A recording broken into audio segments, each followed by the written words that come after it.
Good evening, everybody. It has been a while. Sorry about that. I know I haven't been as consistent in terms of streaming as I would like to be. This is partly a school thing. Now, I still intend to do a makeup for Monday's stream, but I need to figure out when that's going to be. I've also got a little bit of a concern right now taking a look at what's happening inside of my Twitch. It looks like the page isn't loading up anymore, so I'm going to need to get... I actually can't even load chat at the moment, so I might need to use a different client for that. Let me just see what I can do about that.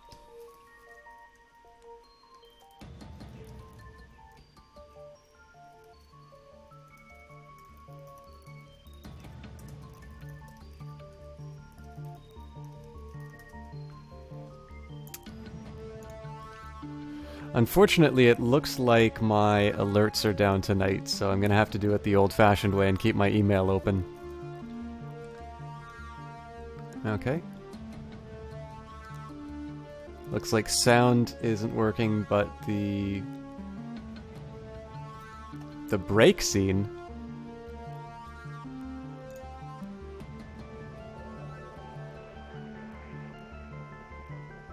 Ah, good. Thank you, yep.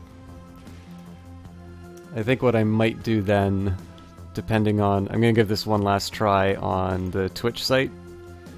And I think what I'm going to do instead is just open up my... I'm just going to take a second here and open up an IRC client.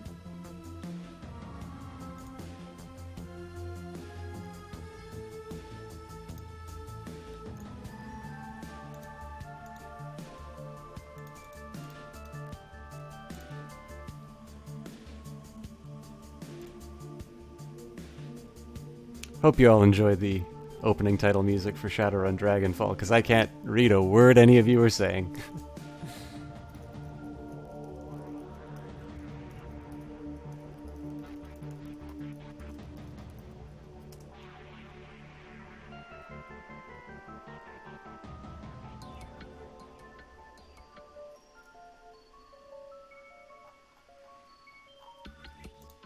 Okay.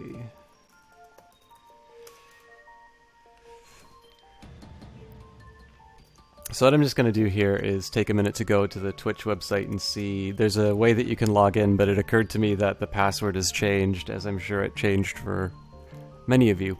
So I just need a minute here to get the instructions set up again.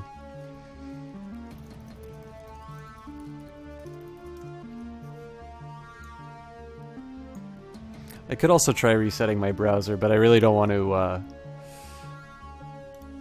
I'd rather not try and shut down the stream if I can avoid it.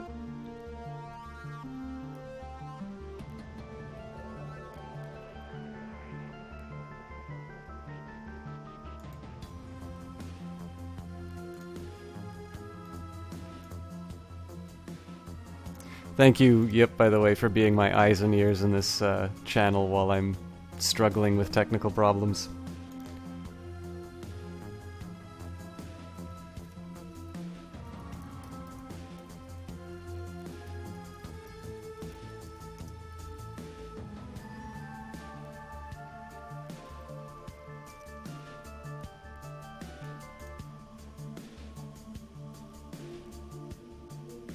Oh, yep, thank you for the shout out.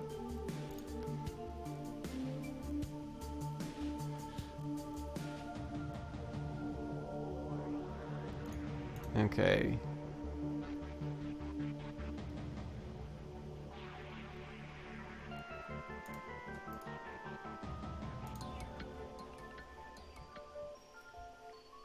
I'm pretty sure my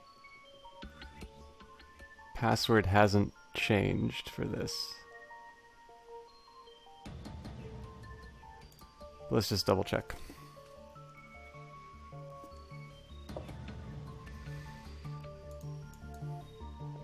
Okay, works for me.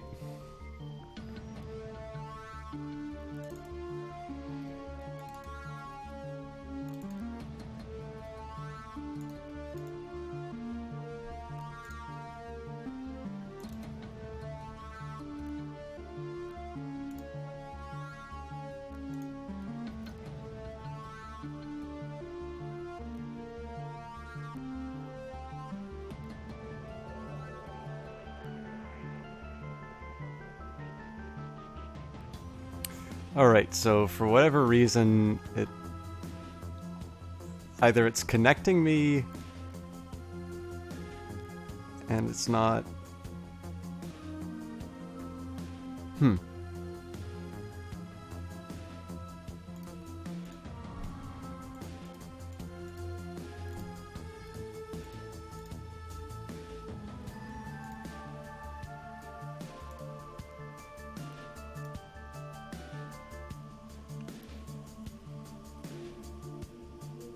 Service is down on IRC Twitch.tv. Okay, I refuse... I refuse to believe that if anybody is chatting inside right now. What do I do about chat? Okay, let me... Sorry to make this an opening stream of probably about 10 minutes of me scrambling through this, but I have a feeling it's not really going to be that worthwhile if I can't actually communicate with you guys.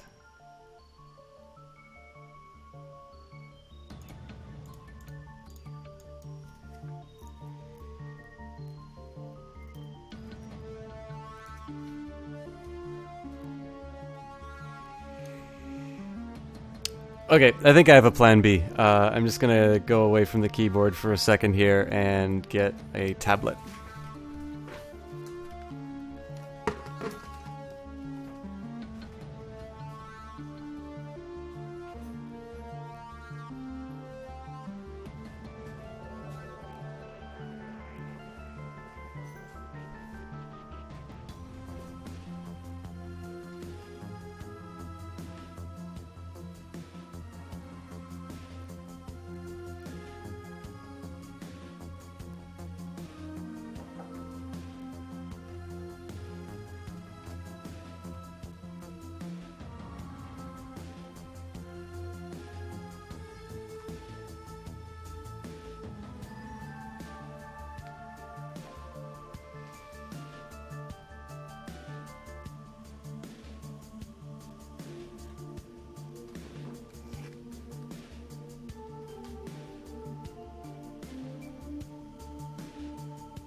Alright, well I saw Redivend. Hello Redivend, how's it going? Tablet's just like a mini computer, indeed it is. I'm probably gonna have some dropped frames while I try and get my tablet to stop playing video.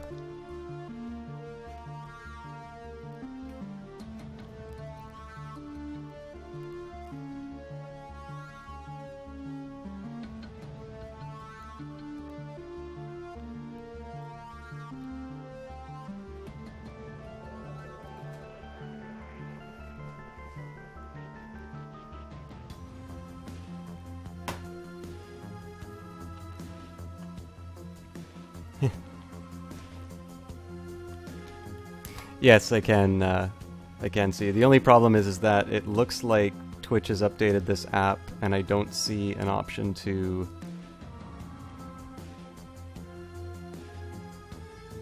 I use ban if you remember correctly, but I rarely need it. I've never actually banned somebody from this channel. So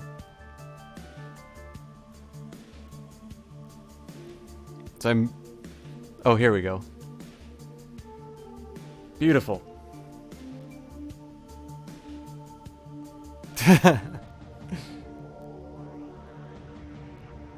Yeah, so the only catch here is that chat is super tiny on this screen, so it's going to be a bit of a chore to try and read, but that is the dedication that I have for you good people.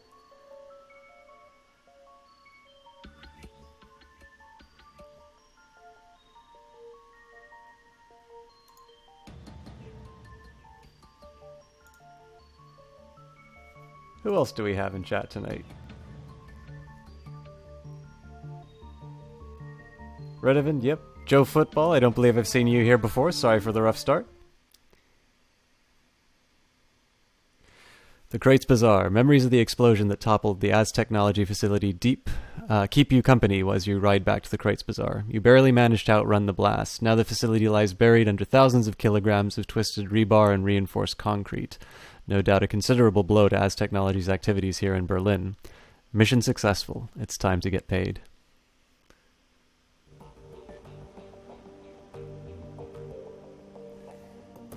Why not zoom in? Yes, I'll hit Command plus on my touchscreen.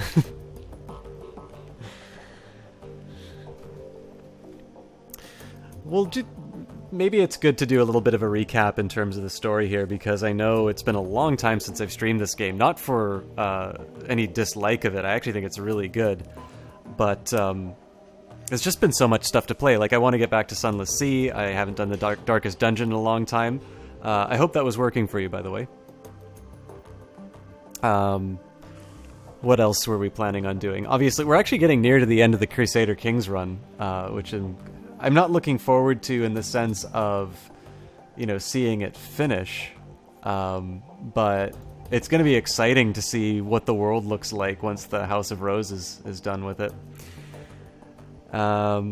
Yeah, there's lots of stuff to play. So, but I really wanted to make sure that I got back to Dragonfall, especially because I remember this is the game. I think this is actually the first time that Yip was in the channel, and that was sort of what got us started as far as thinking of, of playing a game together. And Divinity: Original Sin was the one that he had suggested. So we'll go back to the origins. So as far as this story is concerned, the beginning of Dragonfall basically is a run that goes south, more or less kind of the start of every Shadowrun campaign, it seems like. And so far as we can tell, we have gotten on the wrong side of a thought-to-be-dead dragon, the Firewing, or Feuerschlange, in Berlin. Right now, we're looking for information for finding the individual who successfully killed the Firewing originally, and we need to make enough money to bring them back. One of the things that we did on a mission was just to blow up an Az Technology building, and I think what we were going to do was talk. I was leaving it so I could talk with some of the people inside of the team, and then watch some of these DVDs, and then we're just going to continue on our missions and hopefully finish off the game. It sort of feels like it's getting near the end, but we'll see.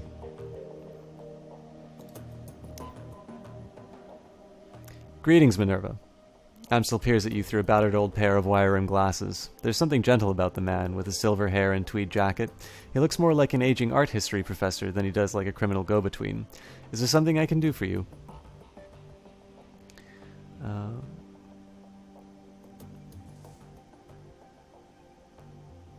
I'm going to say I don't need anything, actually, because I didn't think we would have enough money for Alice, and I'm a little concerned about that reply that he has.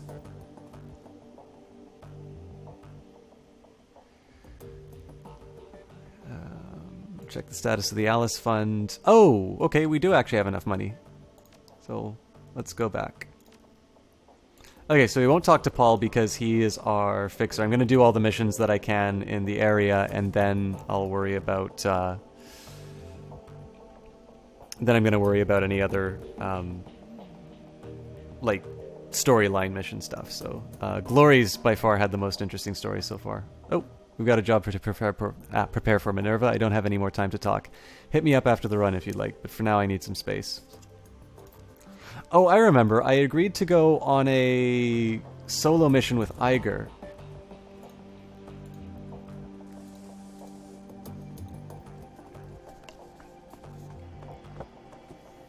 I think it's going to be a tough one, too, because they're forcing you as a solo, and I'm a decker, so I'm definitely not combat-oriented.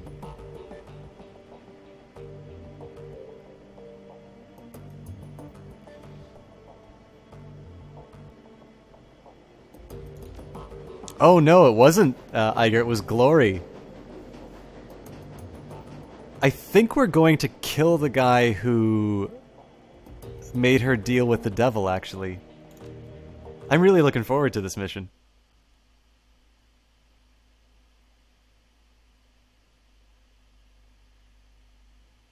Oh, the glory. Okay.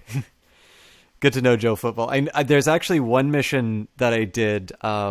It's the one in the like it's when you start working for the Black Lodge, which I think I spent the better part of a night trying to finish, and I was getting pretty salty near the end of it. So, Feuerstel. The drive of from the Kreutz Bazaar to the Schönbuch forest was a long one. For over 6 hours, you and Glory rode in relative silence, with only the sounds of the road for company. Now you find yourself crouching in the woods, watching, waiting. Off in the distance, the rustic exterior of the Feuerstel looks curiously warm and inviting, but you know what's waiting inside. The anticipation churns at your guts like a living thing. Eventually, a van pulls out from the compound's driveway and rolls out along a service road before disappearing from view. Glory gives you a nod and begins to scramble forward. Harrow has left the building. It's time for you to make your way inside.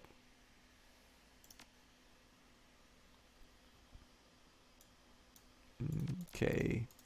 I think I did a dumb thing and didn't buy any real med kit stuff. Well, Glory's got it, so could be worse.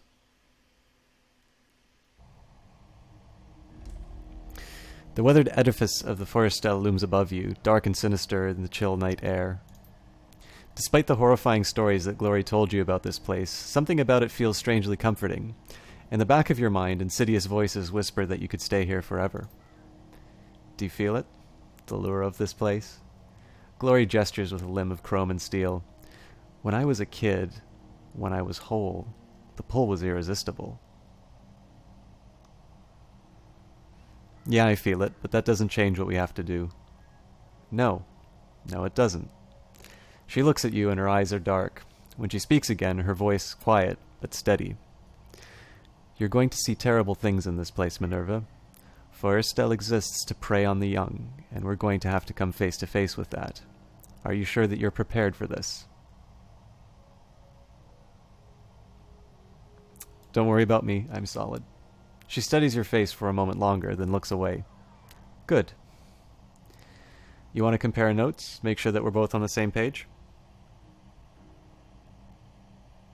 Yeah, Joe, my character actually can't shoot, but that's fine. We'll make it work. She nods. We take Harrow out of commission. You were right when you said that we couldn't afford to let him live. Even if we completely destroyed this place, it'd be all for nothing if he got away. He'd just start another cult somewhere else.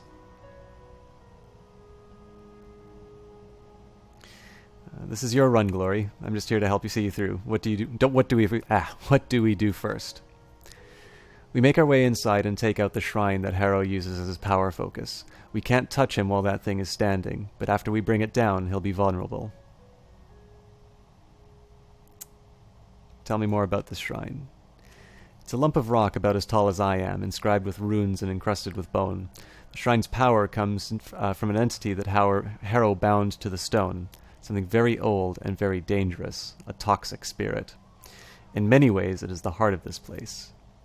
We can't touch Harrow while the shrine is intact. If we try, he'll siphon enough power from it to slaughter us where we stand. But if we confront the shrine and kill the spirit, the astral backlash from its death will cripple him, and all we'll have to do is finish him off. Akakadak! Great to see you again, my friend. I want to hash out a few more details before we head inside. That makes sense. If you have any questions, it'd be best if you ask them now.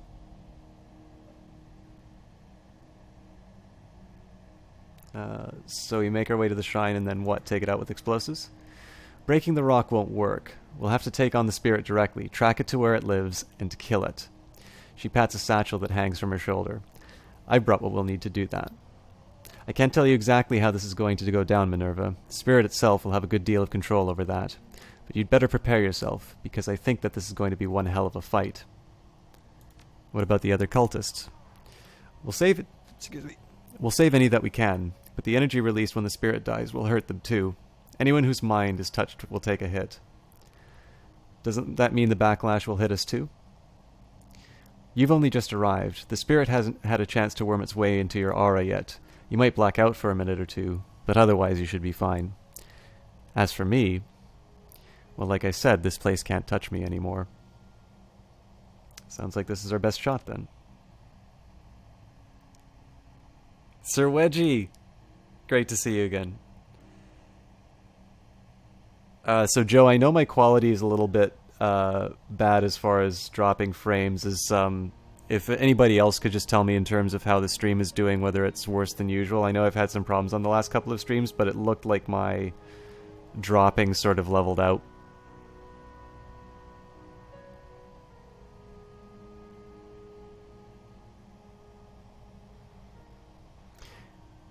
If the shrine is this important, why didn't you mention it earlier?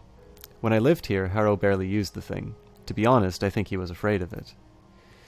Back before I ran away, Forestella was nothing more than a cult of personality that revolved around Harrow. He didn't need magical help to keep us here. We loved him, and we believed in his message. He created the shrine as an insurance policy. And you think that something has changed, and he started abusing the shrine's power? She nods. Yes. And I think that my escape was the cause of that change. I know Harrow. When I ran, I bruised his ego. His charisma and charm failed him, and my disappearance rubbed his nose in that failure. He wouldn't be willing to chance something like that happening again, not when he had the means to prevent it. Well, my percent drop on OBS right now is 27%, but it's falling pretty quickly just because all of the drop frames kind of came at the start. So I've only had drop frames basically that number's been going down since the start of the stream. Yeah, there's a lot of good people here. It's awesome to see you all. Maybe just as an update for those of you who are just coming in, I've had nothing but technical problems today. Twitch alerts aren't working for me, and I can't actually see chat save for the fact that I've got this extremely ghetto setup with a tablet in front of me, so if I'm a little unresponsive in chat, it's nothing personal. It's just I'm sort of dealing with what I've got here right now, but I wanted to stream tonight, so I have to. Oh, Baconvind. Yes, I read that message in chat.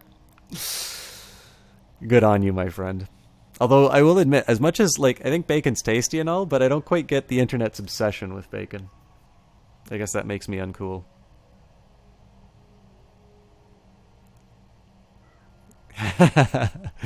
Yeah, this is the one advantage that I have, is I think most people have been pretty clear that they usually aren't here for the visuals, so I can get away with some dialogue. Still, I don't want the... If I can make the stream better for people, I would prefer to do that. So I think tonight I'm gonna play around with some of the settings because there's an update for OBS on Mac, which I think is causing some of my problems, and hopefully that'll help with the dropped frames problems.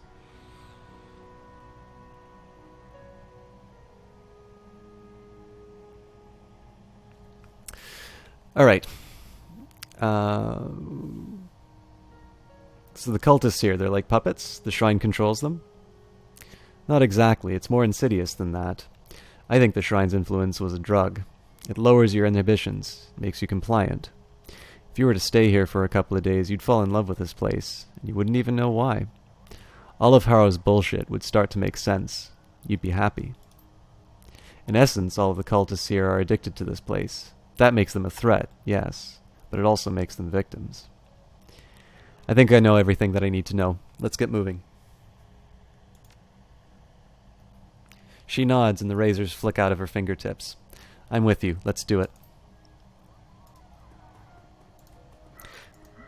So, there's actually one thing I'll mention too before the combat starts. I've decided that once I finish the main mission, I think one of the first game development things I'm going to do is make a Shadowrun mission. I got a couple ideas about the kind of story that I'd like to tell. And it'd be neat to get some feedback from people as to whether or not they would find it interesting to see the thing being developed, or if I should just keep that to myself and put the final thing up on the workshop and let you play it after the fact. But it'd be cool to do a development stream, and I think that would be a good idea.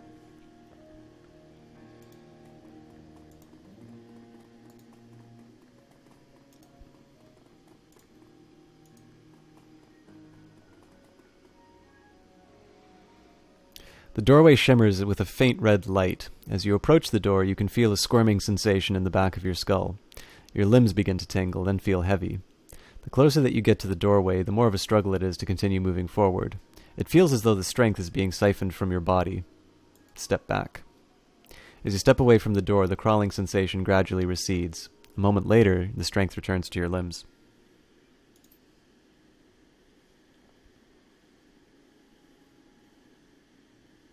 Yeah, that's the one thing, is that I don't know how long I would take to develop like a mission pack, because I don't like. I've played through stuff where it's obvious that they were really excited when they started, and then they just didn't either have the talent or the time to like put it into a state where it was like, this is a finished product, and I think you're going to have a lot of fun doing this. And there's some complicated things that I want to sort of try and get through in this story, and I want to make sure that it's still a fun game to play, in addition to telling a story that I would like to see on its own. So I don't actually know how long that would take to do, but the big thing is that I wouldn't release it unless it was in a state where I'm like, okay, I can accept that this is, this isn't about as good of a state as I can achieve myself, and it's something that I think at least some people would enjoy playing. I'm obviously never it's just like the stream, right? I'm never going to make everybody happy, but if there are people who, I think if there's a type of person who would genuinely enjoy it, I think that's the best you can ever hope for. Glory stares into the light, frowning. The shrine room is through here, but this barrier wasn't here before. Harrow must have warded the doorway after I ran. How do we get through? The ward is like a lock. There must be a key. Back when I helped Harrow run this place, he and I were the only ones allowed in the shrine room. So we look for whoever has taken my place. That's where the key will be. How do we know who that is? It'll be a girl. Harrow would never take a male as his second. He wouldn't want the competition. And her hair will be fire red. It's a sort of insignia of rank within the cult. Girl with red hair. Got it.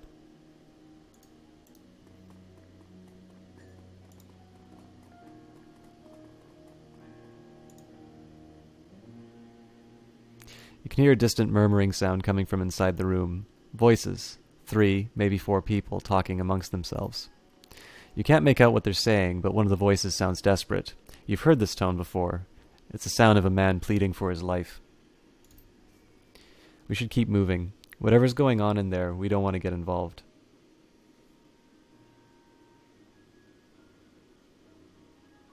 Sounds like somebody's in trouble in there. I don't doubt it, but we're here to kill Harrow, not the people he's brainwashed. After we've taken down the shrine, the cultists, we can deal with them then.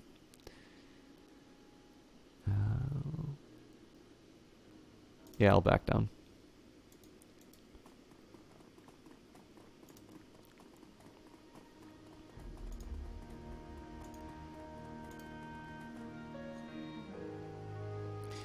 You hear voices speaking in low tones through the wood of the door. You can't make out the words, but regular choruses of rough laughter tell you that the people on the other side are enjoying themselves.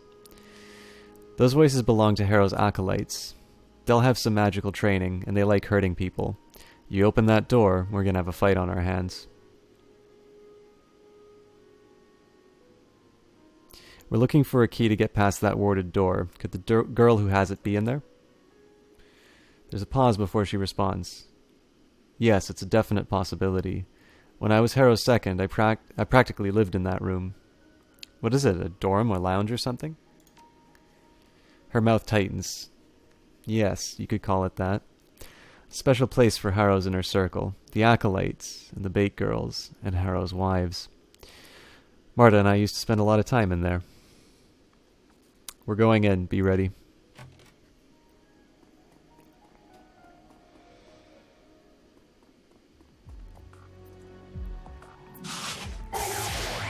Well, I'm boned.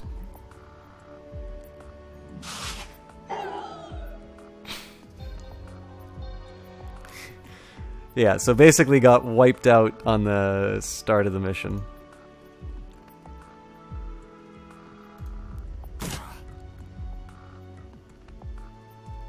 So, usually what I do with Glory has been to try and gain some tempo just by disabling as many people as I can. Which was it?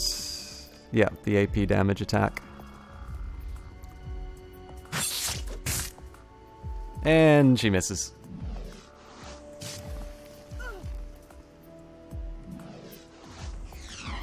On the plus side, they're all focusing on Glory, which is exactly what I want them to do, so...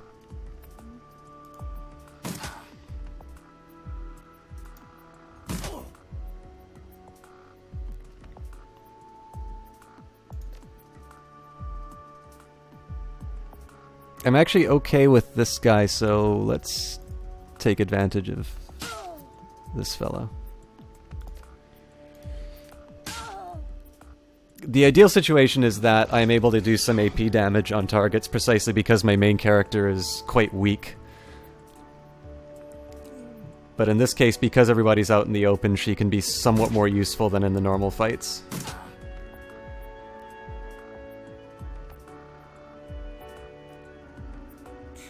Yeah, that is a pretty comical scene if you think about it. It's like, alright Glory, I need you to be on point with this.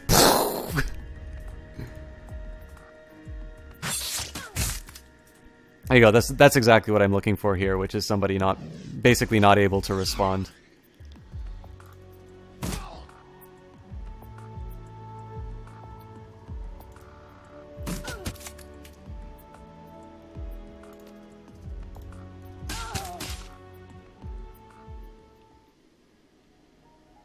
There's something else I want to see.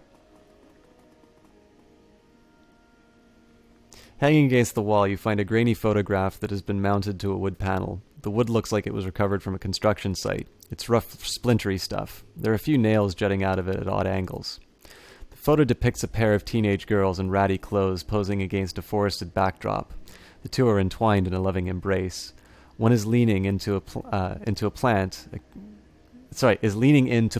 a kiss on the other girl's cheek, and the other one is smiling. The smiling girl has a head of fire-red hair. Sure, Joe Football, just give me a second with this material here. Takes a moment to realize what you're looking at. The redhead girl is Glory. In the picture, she looks vibrant, happy, and alive.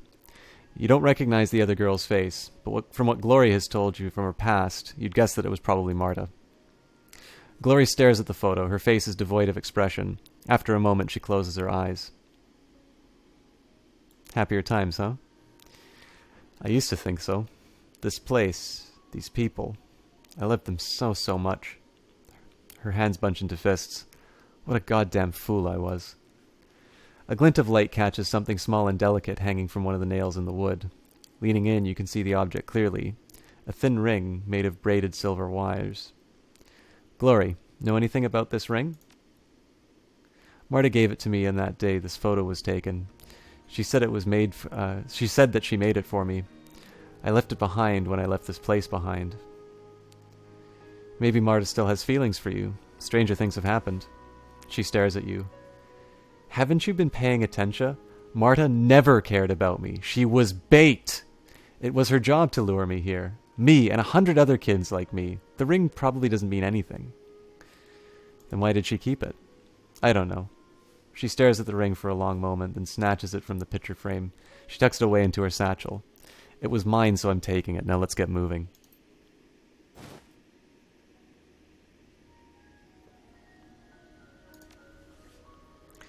Alright, character sheet. So, for this one, I've basically gone pure decker, so maximum intelligence, maximum decking. I haven't bothered putting any points into ESP control just because I never use them. And now that I've completed that, the points are basically going into quickness and ranged combat. So, basically the combat-oriented ones are just where I'm starting to put the karma points in. Although, from the experience at that door, my dodge leaves something to be desired, so it'd be nice to put that in. I guess it'd be nice to have some more points inside of that, but obviously I can't do everything. I think one of the problems, some of the sources of frustration with this that I've had was I really wanted to go like for a very pure decker, and I had a very clear character idea in mind, and it's occurred to me that like Dragonfall while it does a better job than the original Shadowrun game in terms of giving you a few more options in terms of how you want to play the game, there are definitely very combat-oriented sections, so I really struggled through some parts that shouldn't have been as difficult because I played somebody who I thought of more as like a behind-the-scenes figure rather than a fighter.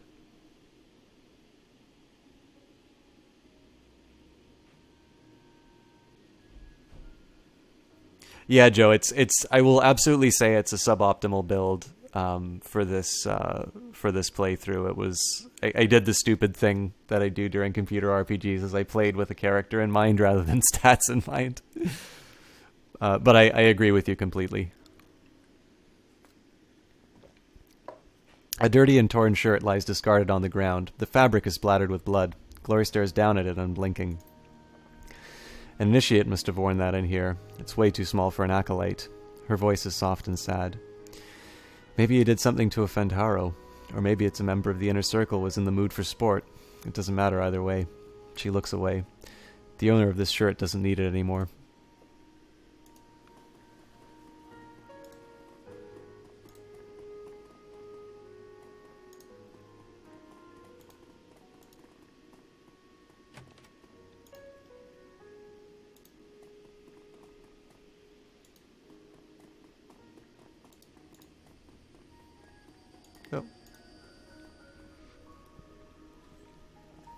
Glory pauses at the side of the van. She traces the side of it with a claw. I remember cruising the back alleys of Tübingen, looking for kids in need of help. The bait girls, Marta and the others like her, would offer them money, or food, or drugs, or sex. Whatever it took to get them in the van. And once they piled in, Harrow and I would be waiting to greet them. I remember so many nights like that. She frowns. I remember how much I used to enjoy it.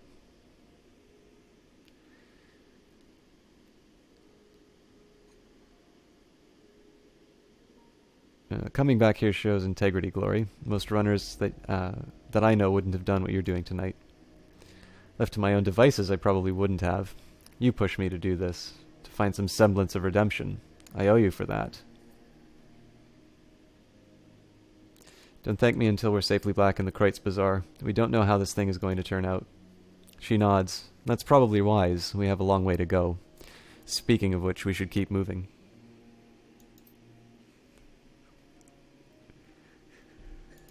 Creeper van of the future, indeed. Alright, I'm going to do the scumbag thing and actually save at this point, because something tells me I'm going to die quite a bit in this mission.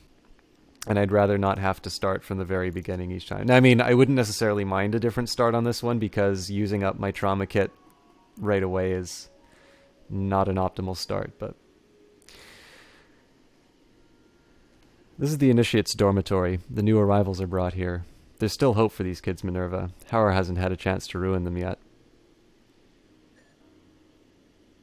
Good to know. We'll try to get them out of the... Glory raises a hand, suddenly alert. Wait, listen. Movement in the other room. You strain your ears to listen. Soft voices from inside the room come drifting out in a nearby vent. You hear a woman's voice. The sound is crisp and smooth and sweet, and she instantly puts you at ease. Calm now, dear. It's probably nothing. No need to worry yourself. We're so far off the beaten track, we don't get a lot of visitors. Out of the corner of your eye, you see Glory's black stiffen. She flinches as though she's been stung. Another voice, high-pitched and pleading, an adolescent boy. But what if it is someone? What if the bad people have found us? What if they followed me here and they've come to... The female voice cuts in, soft and comforting. Well, then, we'll send them away. You're perfectly safe here. You have to believe that. Don't worry, dear heart. Harrow won't let anybody hurt you. Not here. Not in this place. Not ever again. You hear another boy's voice. This one is deeper. Are you certain, Marta? Positive. Be calm, all of you. As long as you're here with us, nothing bad will ever happen to you. It's her, the girl who lured you here. She gives a curt nod. That's right. Marta. The bait that Harrow used to draw me to this place. What do you want to do?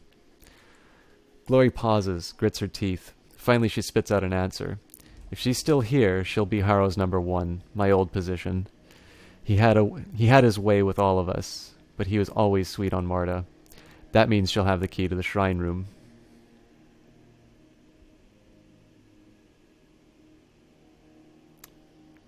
The third one seems remarkably naive. In that case, we're going to have to find a way to get it from her. Yes, but not here and not now.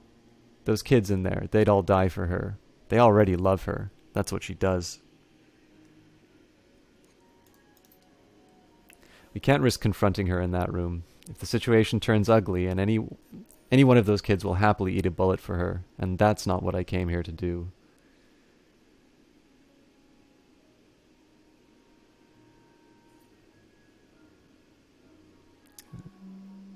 No, it isn't, but we came here to kill Harrow, and she's in the way of us doing that.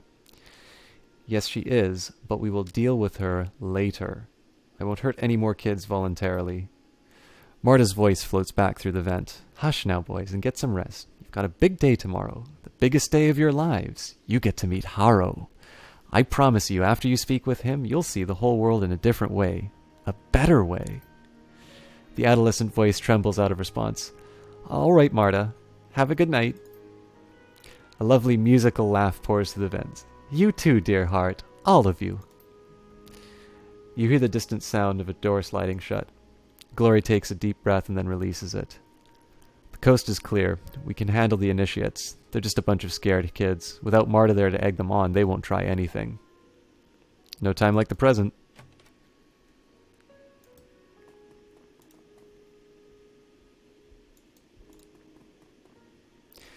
The initiate closest to the door whips his head up to look at you. He takes a stutter step backward in alarm, then opens his mouth to cry for help.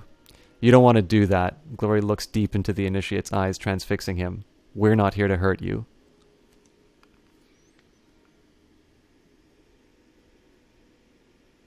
This sounds like a nice youth hostel. Don't know why all these mercenaries are massacring everybody.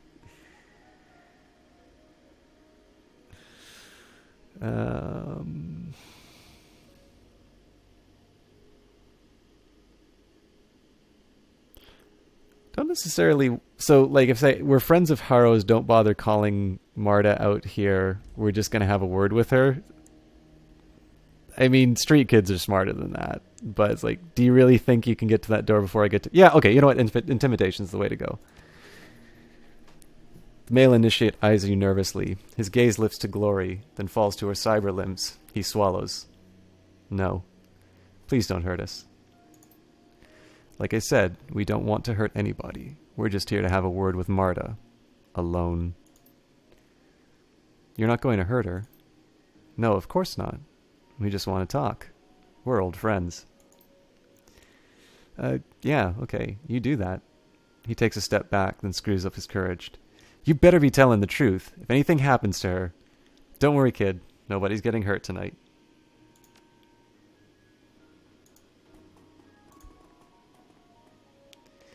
The initiate by the door is staring at Glory's limbs, her eyes wide. She's a mousy little thing, probably somewhere in the vicinity of 17 years old, with purple contact lenses and a shock of blue hair. She glances up at Glory, blinking. You used to live here, didn't you? I've seen your picture before. You shouldn't have been in that room. It isn't safe for initiates there. It was a dare. Please don't tell Marta or Mr. Harrow. I don't want to get in trouble. I won't. And to answer your question, yes, I did live here. I was like you, a scared kid brought here by Marta for a chance at a new life.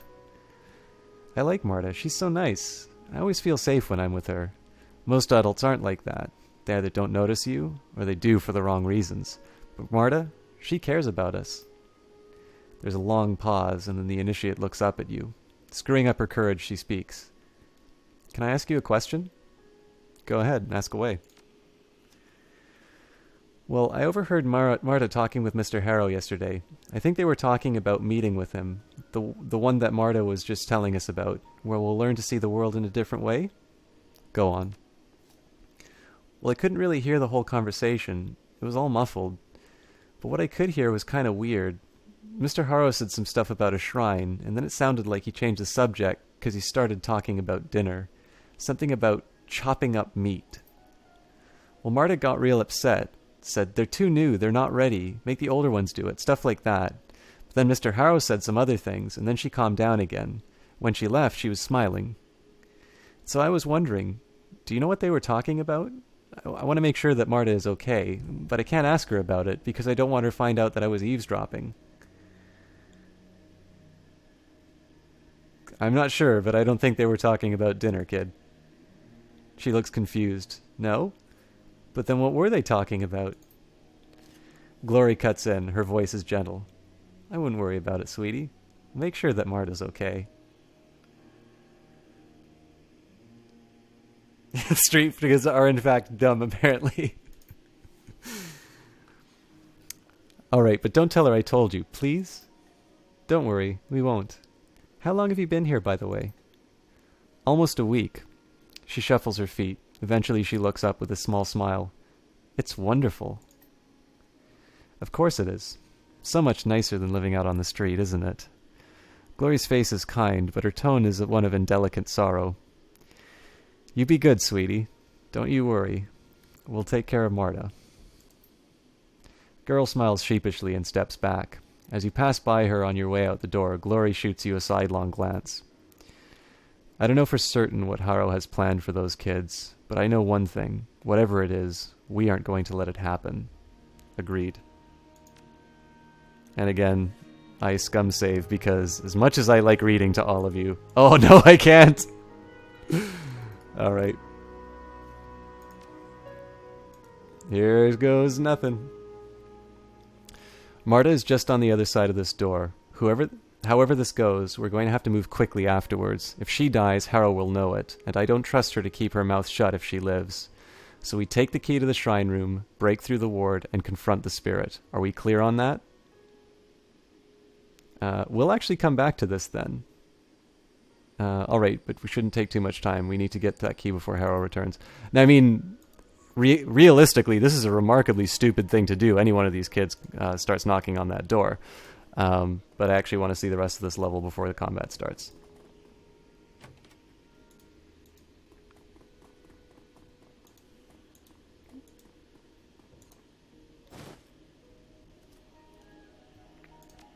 This gives me a chance to use medkits too. Actually, what's the... Yeah, 24 health.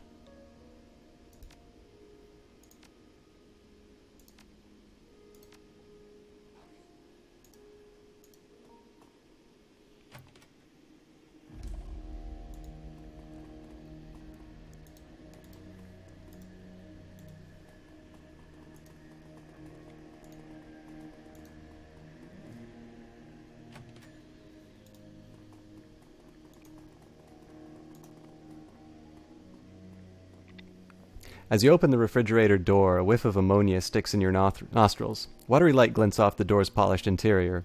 The fridge is stacked full of large plastic bins, all tightly sealed and neatly labeled. It's hard to tell through the opaque plastic, but they appear to be full of meat. Inspect the containers. You pop the lid off a container and take a closer look. The first thing that hits you is the smell. The meat here is beyond rancid. White mold frosts the sides of the bin, and it's all you can do to keep from gagging. As you rush to put the lid back on, you recognize a familiar shape in the rotten meat. A mangled human hand. What the hell is this, Glory? Glory's voice is flat. Ritual supplies. The adversary prefers them aged. Harrow teaches all of the initiates how to do it. How to harvest the meat, how to store it, how to label it. Nobody likes doing it at first, but you learn. By the end, it doesn't even bother you anymore. I think I might have just figured out what Harrow is going to make those initiates do tomorrow. She nods grimly. I think you're right, and I think that means things have changed around here over the past few years. How so? That girl back there, she said she'd only been here for a week. Back when I lived here, Harrow would never have let such a fresh convert prepare a sacrifice. He'd wait until she was in so deep, until she felt so indebted to him, that she couldn't turn tail and run. It was a rule. You let newcomers get settled for a month, maybe 2, before teaching them the more unsavory aspects of cult life. Even then, you'd start them off slow. The first lessons would use pork or chicken, never human meat. That didn't come until much later. Indoctrinating a new recruit after a week is risky as hell, and he never would have done it when I lived here. Do you think it's the shrine? Could he be using it to brainwash the initiates at an accelerated rate? Well, that's not actually true. He had some sort of dialogue in there explaining how evil child abusing that bathroom is. That bathroom is the one, the bathroom is the sacred place, right? Nothing bad ever happens in there, just like the movies, right? I'll just say why the change. I think that Harrow is getting lazy. He used to have a very strict, very clever routine, and he'd stick to it. I watched him walk at least a dozen initiates through it, and it worked every time. With the Shrine's power at his disposal, he doesn't have to do that anymore. He just brings his new recruits back here, and he takes care of the rest. I think that he's let himself become dependent on that damn thing.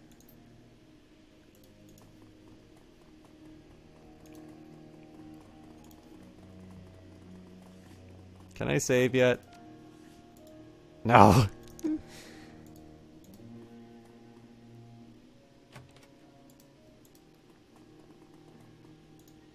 There's a computer here and I can't use it.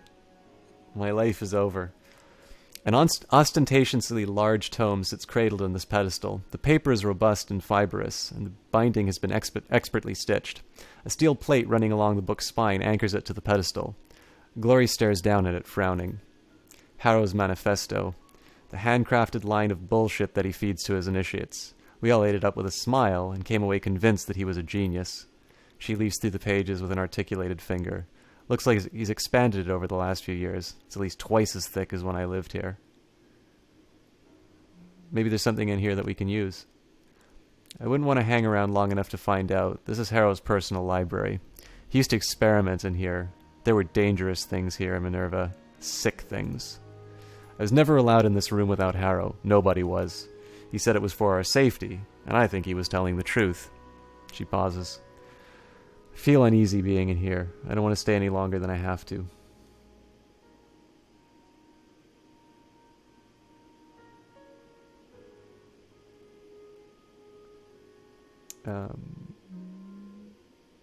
It's just your old self talking, your past coming back to haunt you. After a long pause, she nods. Maybe you're right. It could just be nerves. That doesn't make the feeling any less real. Go ahead and leaf through the book if you want to, but try to be quick, okay? I don't want to stay here any longer than we have to. Leaf through the beginning of the manifesto. You flip through the early pages of the manifesto, find what looks like a good place to jump in, and start to read. When I first set out on the path of free living, I realized that I'd have to rethink all of my earlier assumptions about life. I'd have to question my own values and beliefs. I need the strength to trust in the answers that came to me. The prospect was daunting, but it was also necessary. The road to true freedom is paved with unanswered questions. After all, you can't just learn to be free from a book. The answers won't come from a Bible, an instruction manual, or a code of conduct. If you don't learn that, you'll never break your chains. The path to true freedom is that each one of us must walk his or her own, or on his or her own. What makes life worth living? What in life can be truly valuable? And what is the dross that can be burned away? I spent weeks dissecting every aspect of my life to find the answers to these questions. Slowly, agonizingly, I pared down the list until only 4 items remained. These 4 items became the cornerstones of my new philosophy, and the basis for everything that Feuerstella stands for. Love, the first cornerstone and the most important. Without love, life is bland and meaningless. Without love, we might as well be machines. Love what you do. Love the people around you. But above all, love yourself. Self-determination, the second cornerstone. Each of us must be his or her own shepherd. No more gods and no more kings. Your life is your own. Lash out against anyone or anything that tries to treat you like property. An assault on your freedom is an assault on your whole being, and it must be met with an equally ferocious response. Charity, the third cornerstone. A miserly life is an empty life. If each of us is his or her own master, then nobody should live as a serf. By helping others along the path to enlightenment, so do we enrich our own lives. Passion, the final cornerstone. Complacency is poison. Be wary of it. Ambition is the key to a fulfilling life. Don't settle for what is. If you do, you abandon what could be. You hear a rustling sound behind you. Glory. Turning, you can see a troubled look on her face. That ominous feeling is getting stronger, Minerva. It feels like we're being watched. Continue reading. Leafing through the middle of the book, you find a section dedicated to Harrow's rules of living. Be free. Be free in all things and experience freedom with your whole being, body, mind, and spirit. Discard the oppressive traditions of modesty and shame that you've been indoctrinated with since birth. The free thinker has no use for them. Your body is a source of pride, of pleasure, and of succor for yourself and others. Enjoy it, and share that joy freely with those who desire it. Be selfish. Don't enslave yourself to others at the expense of your own happiness. Take what you want and do so unashamedly. Our desires are an important part of what makes us human. Society has trained us to hide that part from ourselves and from the world. But the free-living person doesn't cower in the shadows. Own your desires and rejoice in them. Selflessness is ultimately dishonest, and dishonesty has no place in a free society. Who could oppose love of self-determination and charity? I think Glory's just a jilted lover.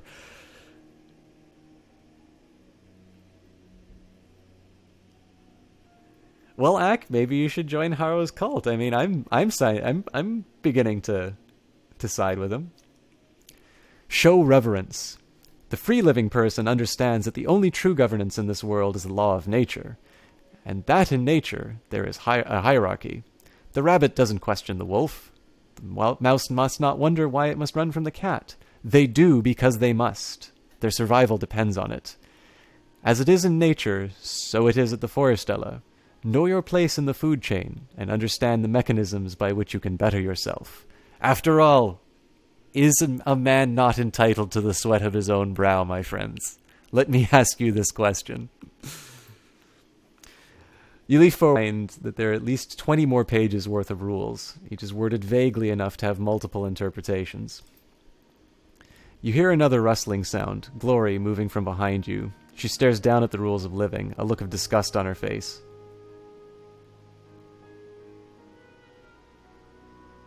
Clear, simple rules with a focus on instant gratification. I can see why this would be appealing to a street kid. She nods. That's what Harrow wrote them for. And he mined an entire library's worth of 60s counterculture essays, New Age self-help books, and cult manifestos to do it.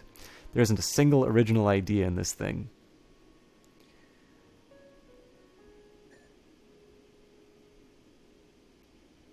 That only matters to people who know that it's stolen.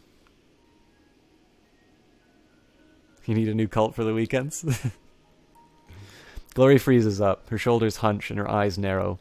Minerva, that ominous feeling, it's getting closer. There's something in this room with us, I'm sure of it. We need to get out of here now. Well, I mean, this is a game about the supernatural, right?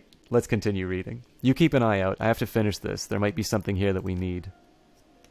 The final pages of the manifesto devolve into semi-cohesive rants about anarchy, social Darwinism, free love, and the horned god. You've seen this kind of thing before. Harrow's philosophy is collapsing under its own weight. Unfortunately, none of his cultists seem to have caught on to the fact. Done. The philosophy of Harrow's really starts to break down. Glory lets out a startled cry, cutting your sentence short. Out of the corner of your eye, you see her wheel to face something behind you. All at once, the room is filled with slaughterhouse smell. A smell like blood and bile and feces, the stench of an abattoir. As you turn, you catch sight of something sliding into the world. It looks like a charred man with a pair of tortured faces where his shoulders should be. The thing burns like a Roman candle, spitting white-hot sparks in a fiery plume. An oily substance runs down between its dangling legs and splatters onto the floor. Where those drips land, they burn. Minerva, look out!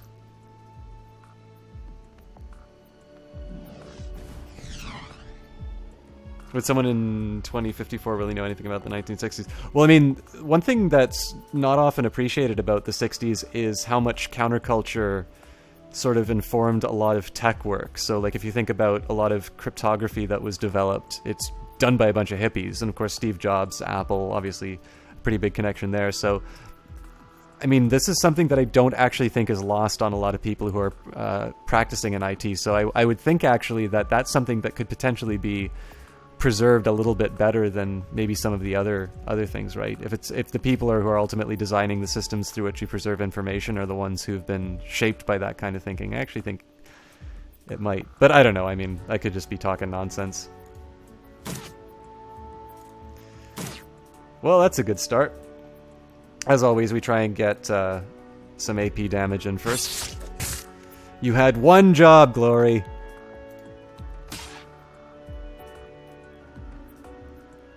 Well, at least we're doing some good damage.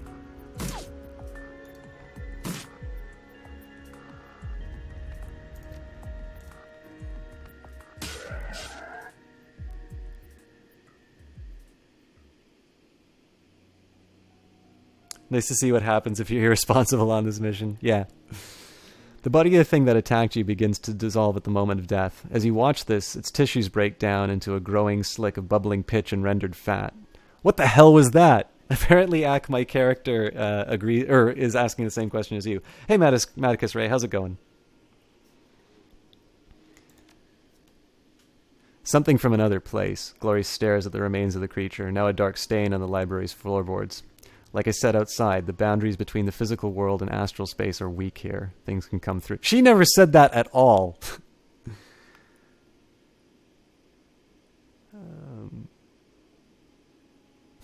A headless abomination just pissed lighter fluid onto the floor and tried to burn us to death. I think that things can come through is underselling it a bit. She shrugs. Semantics. Now can we please get out of here before it happens again? Yeah, good plan. But first... This appears to be a standard terminal. A login prompt glows on the screen. Hack the terminal.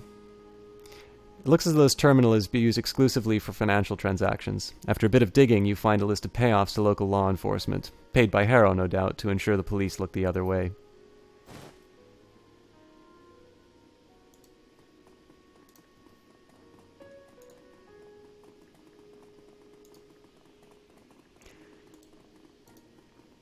I should just maybe caution you ahead of time, Medicus Ray. I've been having a couple of technical difficulties tonight, especially along the lines of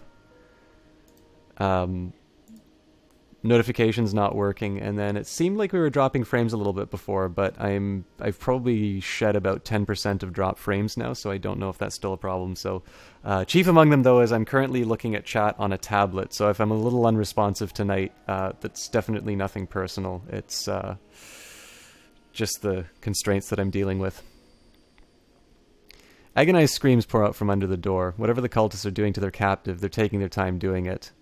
Well, we've already been reckless once. Kick open the door.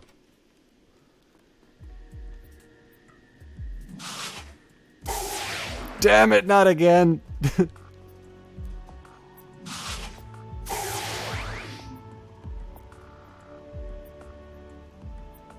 I don't even have any medkits to work with, so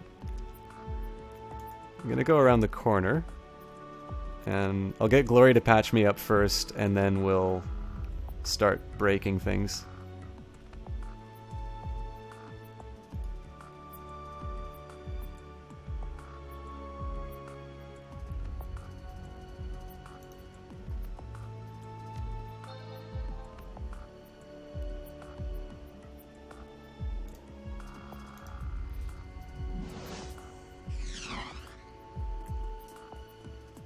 Yeah, I would agree, Redivend. It's not like us kicking in the door apparently means nothing. Alright, so as always I go for the AP damage. He's also in a nice spot because Minerva can finish him off with fire, or rather would if Glory ever actually hit that attack. So I'm not going to take any cover, I'm just going to stand in the doorway like an idiot. Fortunately, they're all focused on Glory, so...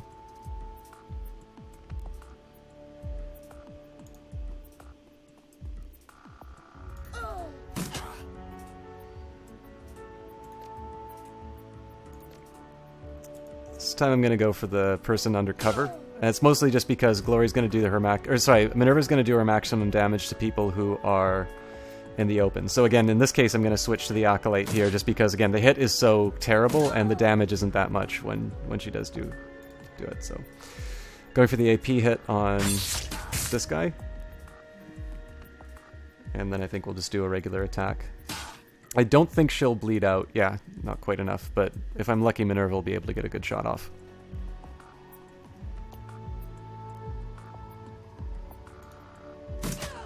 Good. So, in this case, I can just use Glory to finish off this guy.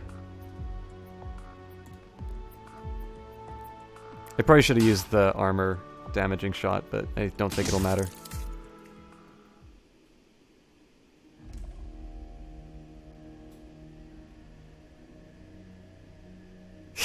Yeah, Glory absolutely would have been better off doing this on her own.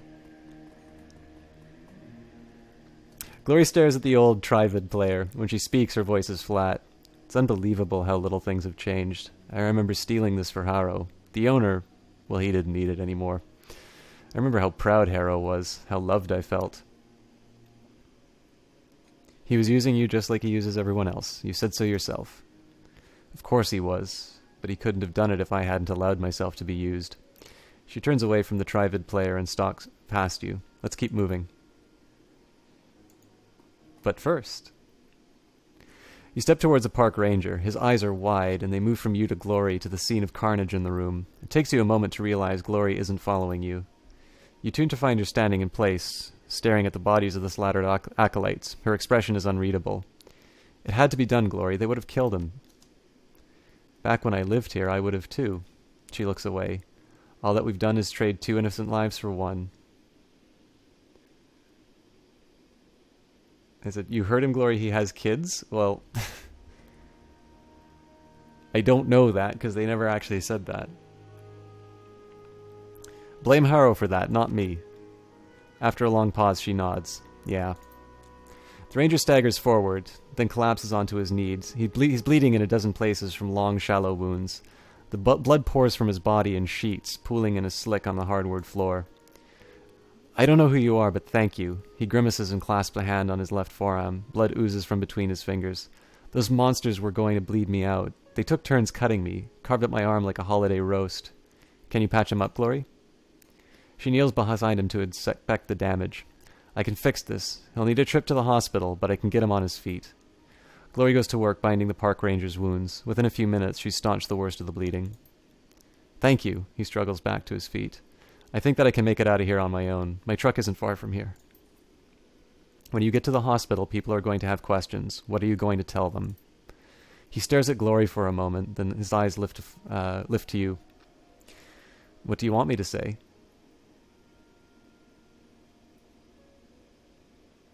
Get help. I want the world to know what's happening here.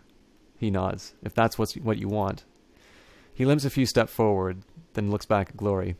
I owe you my life, Fraulein. I owe you both. Glory steals another glance at the dead cultists. She looks back up to the park ranger and gives him a curt nod. When they took me, they confiscated my gear. I saw them stash it behind a vent in the garage before they dragged me in here. I don't need it. It'd only slow me down. I'll take it. Thanks. Okay, so at least we got something out of that encounter.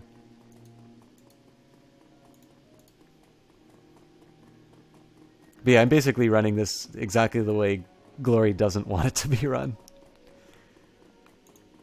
Maybe we'll just play the piano for a little bit too.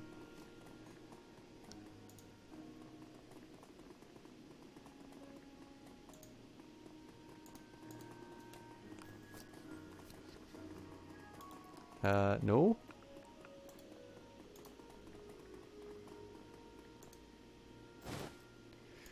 Oh, nice. Got a trauma kit and 2 premium med kits. Let's just see what Glory's got, actually.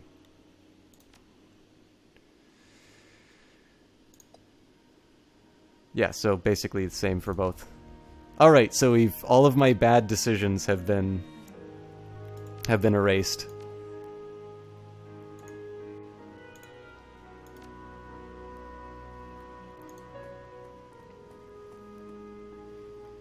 Open the door.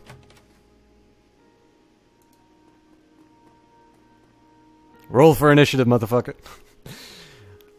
The woman in this room is lovely. Full lips contrast artfully with her fine elvish features, and a tumble of fire-red hair spills down over her shoulders. Beyond her physical beauty, there's something inherently approachable about her. She exudes an almost palpable aura of kindness and warmth. Marta, Glory's old lover, the lure that Harrow used to draw her, and so many others to Forestella. She looks up with a start at the sound of your approach. Her eyes go wide at the sight of Glory. As she takes in her cyberware, her mouth falls open in horror. Glory? Yes, Marta, it's me. It's been a long time. It has. Marta swallows. The horrified look hasn't left her face. Glory, what have you done to yourself? What I had to do. I got out, Marta. This is the only way. Oh, Glory. All at once, the horror on Marta's face is replaced with an expression of profound sorrow. I am so So sorry. Marta steps forward, her arms extended to wrap Glory in a hug. All at once, something in Glory's face changes. Her skin goes from pale to pallid. Her breath becomes ragged. She takes a step back and raises her claws into a defensive posture. Her voice frosts over with cold rage. Don't you touch me. You're one of Harrow's creatures. You always were. Marta stops short. One of his creatures? Glory, what are you talking about?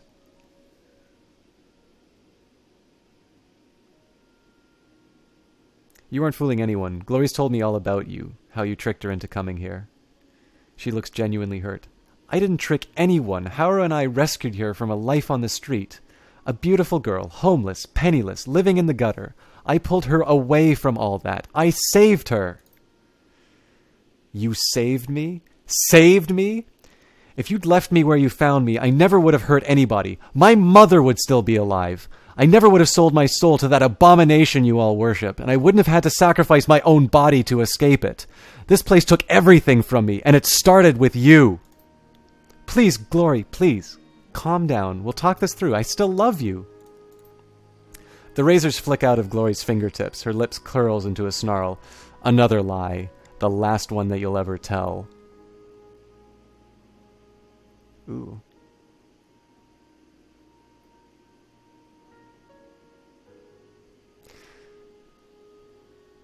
I don't think she's lying, or at least she doesn't think so. She believes what she's saying.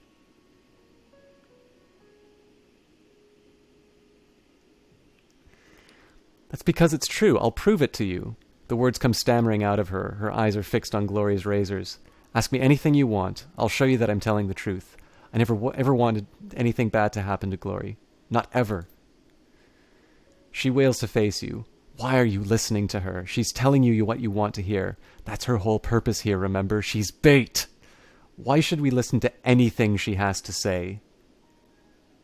Because of this, and the photo that it was nailed to. If she was lying, she wouldn't have kept them all these years. Glory stares at you for a moment, naked hostility on her face. Then the razors slide back into their housings with a click. All right, Marta. Convince me. Convince you of what? That I'm not a monster? I don't know how to do that, Glory. You can start by telling me how you sleep at night. You know what happens to the kids you bring here. You know what happened to me. But you're still luring them here, into Harrow's clutches, all these years later. So tell me, how do you live with yourself? Explain it to me. For a moment you can see the conflict behind Marta's eyes. If cognitive dissonance had a face, it would be hers. Confused, frightened, angry. At war with herself. For a moment she struggles to speak. Then the whispering sensation that you feel outside the compound comes back, and her face changes. The muscles of her brow relax, and she appears to be at peace. Why are you asking me this, Glory? You already know the answers. The kids here, they aren't being hurt. They're walking the path of free and pure life, just like Harrow taught us.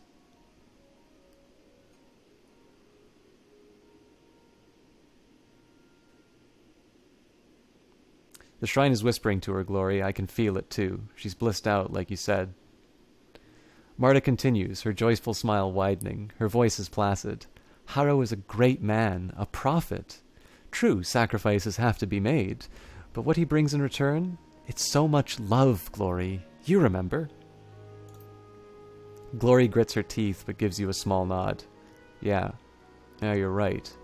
After so many years of living here, I don't know if she even knows what normal feels like anymore. She steps forward and grabs Marta by the shoulders. It's a curiously soft gesture. Marta, if what you're saying is true, if you ever really did care for me, then please give me your key. It's important. She blinks. Key? Whatever you use to get past the wards outside of Harrow's shrine, I need it. Don't ask why. Just do this for me. You owe me that much. She looks momentarily conflicted. Then the moment passes. No. Harrow said that I had to guard this. He told me that I could never take it off. I can't question one of Harrow's orders. It would be wrong.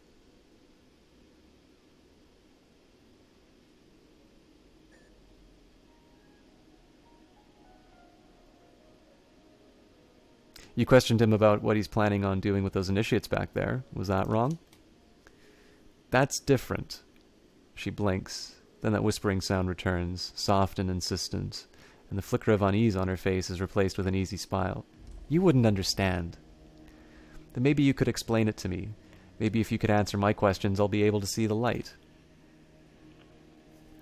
Yes, please. Go on and ask your questions. I'll explain everything, and you'll see for yourself how perfect and right our way really is, how beautiful it can be.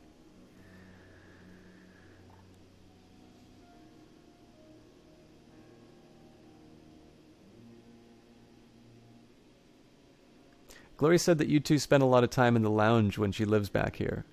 What do you do there? She shrugs. The usual. Drink, play games, have sex, watch the trid. The sort of things that lovers usually do in their free time. Why do you ask? Because we found a tattered blood-stained shirt in there. It looks like it came from an initiate. Marta blinks. She looks momentarily confused, and then you see the conviction clamp back down behind her eyes. So you found a shirt. So what? There could be hundreds of explanations for that. You know the kinds of things that happen in that room, Marta. You've heard the stories. We both did. She shakes her head. I've never seen an initiate harmed in that room. Not once. And for the rumors? Well, they're just that. Rumors. I'm sure of it. I've read Harrow's manifesto. It looks like he spends a long time talking about charity. She nods eagerly. Yes, of course, charity. The kind that I practice when I rescue young people from the streets. But then, in his rules of living, he says that all free thinkers are supposed to be selfish. Well, yes, but... And after that, he says that only the strong deserve to prosper. So which is it? The confusion washes over her face again. She begins blinking agitatedly and fidgeting. Then that unseen force clamps down again, and she seems to calm. You just don't understand the beauty of his message, the truth behind it. Harrow is hurting runaways that you bring here. You can see that, can't you? Her smile shifts into an expression of mock concern. Hurting? How so?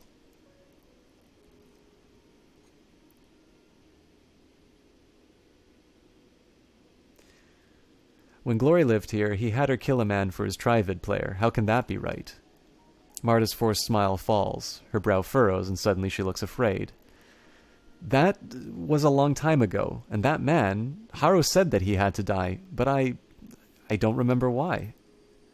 There was no reason, Marta, none that matters. I should know. I'm the one who killed him. She remained silent a long time before replying. Say whatever else you wanted to say. Harrow is evil. You get that, right? I mean, he worships the devil. What else do you need? The smile dies on Marta's face. I don't know what Glory told you, but the adversary isn't the devil. Calling him that, reducing him to a cartoonish embodiment of evil, is an insult. The adversary that I revere is the personification of rebellion, conflict, and change. Of anarchy. The fact that you live in Berlin but hold the adversary in contempt proves one of two things. Either you're ignorant or a hypocrite.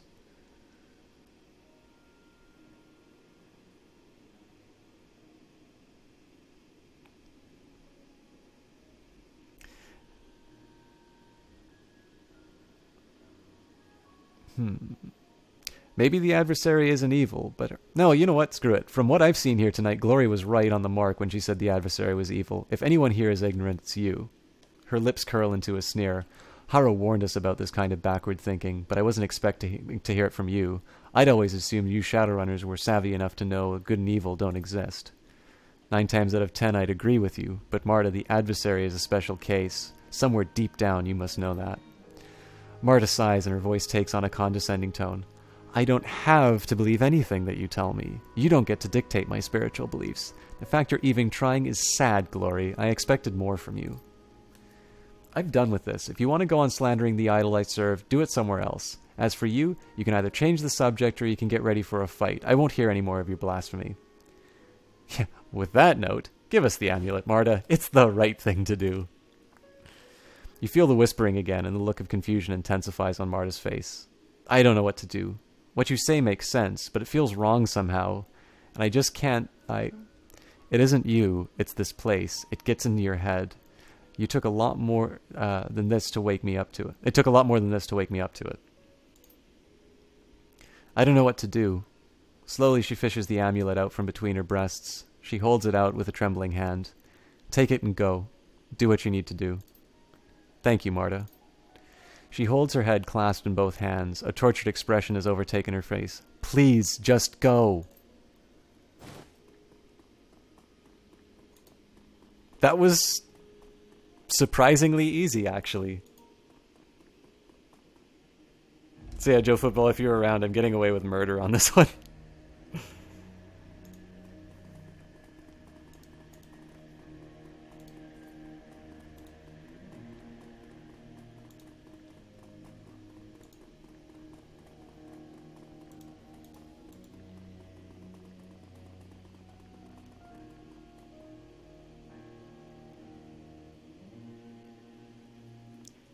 See, Joe, that's the way you gotta be independent. You gotta follow that adversary and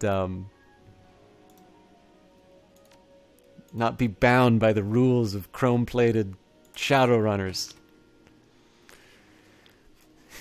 This evil shrine sounds a lot like a wooden door. Alright. As you step forward, the scintillating red light that streams from the doorway flickers and dies. There's a strange lurching sensation in your gut, but it clears almost instantly. The door swings open with a touch. That seems to have done it. Glory nods, then reaches into her satchel. Her hand comes back, clutching a small jar.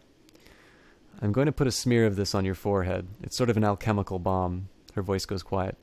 Haro taught me how to make it.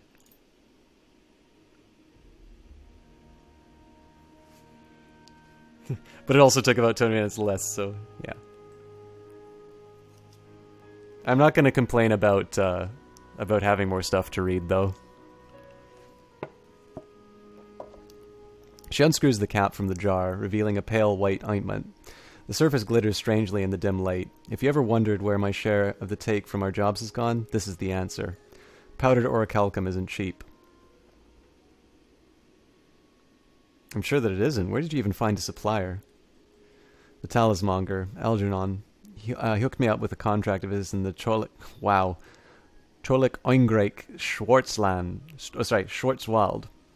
His prices are high, but considering the rarity of the material, they're fair. Thankfully, I don't need that much of it to make a bomb. She dips a metallic fingertip into the jar and begins to stir. The boundaries between the material world and the astral plane are weak here. This stuff acts sort of like a lens. It focuses your perception, makes the haze real. She applies a smear of ointment on her forehead. It looks like a glob of glittering white paint. With this, we can deal with the spirit on its own level. I'm glad that you came prepared. She dips her finger back into the balm and traces it down your forehead. The ointment feels cool and oily on your skin. I didn't have much of a choice. There's no way that I could pull this off without alchemical assistance. I wouldn't even want to try.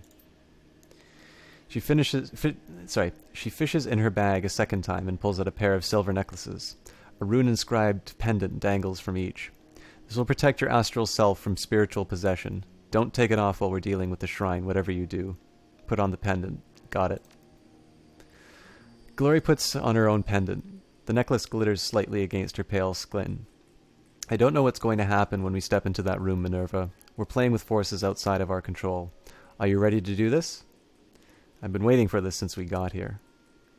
There is a long pause before she speaks again. When she does, her voice sounds strained. At the very beginning of this thing, we both agreed that Haro needs to die. I still want that. I want to bury my claws into his belly and pull his entrails out for what he did to me, and all the other kids like me. But from what we've seen here tonight, I suspect that Haro isn't the real power here anymore. Explain. I think that when Haro started using his shrine, he handed the spirit that trapped inside of it the keys to the kingdom. The bastard might think that he's in charge here, but he isn't. Not anymore.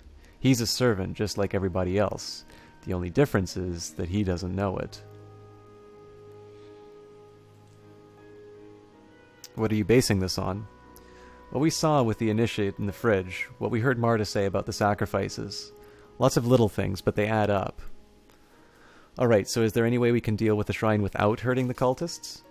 She nods. Yes. Rather than killing the spirit, we can attempt to purify it. That will clear its influence from the minds without hurting them. I think that if we purify the spirit, Forestella will die, we'll save all the kids, and the nightmare will end.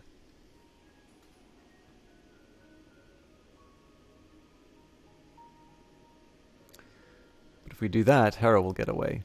And that's not necessarily because I want to get Harrow, but rather let her know the consequences of what she's talking about. Yeah. She spits out the words, a bitter expression on her face. Harrow will get away. I don't like it either. He deserves to face justice. But I also don't think he poses the kind of threat that he used to. It looks to me like he's traded his old tricks for easy power. Take that power away from him, and what does he become? A pathetic little man who failed to satisfy a vindictive idol.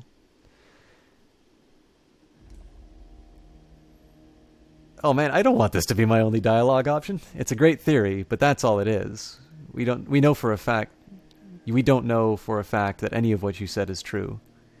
No, we don't. I think that it's likely, but we don't know for sure. What you're saying makes sense to me. All right, we purify the spirit, rescue the cultists, and bail. We can worry about Harrow later. Some of these dialogue options are a little curious. She nods. Let's do it.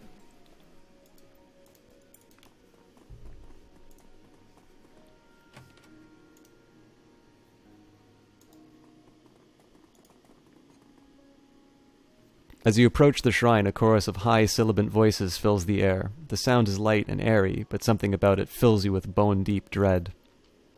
Welcome home, Glory. Glory's eyes go wide. She opens her mouth to speak, but no sound escapes her. Glory, what? Something slams into you, a wave of intangible force that turns your consciousness inside out and sends shockwaves reverberating through your mind. The world lurches and everything goes black.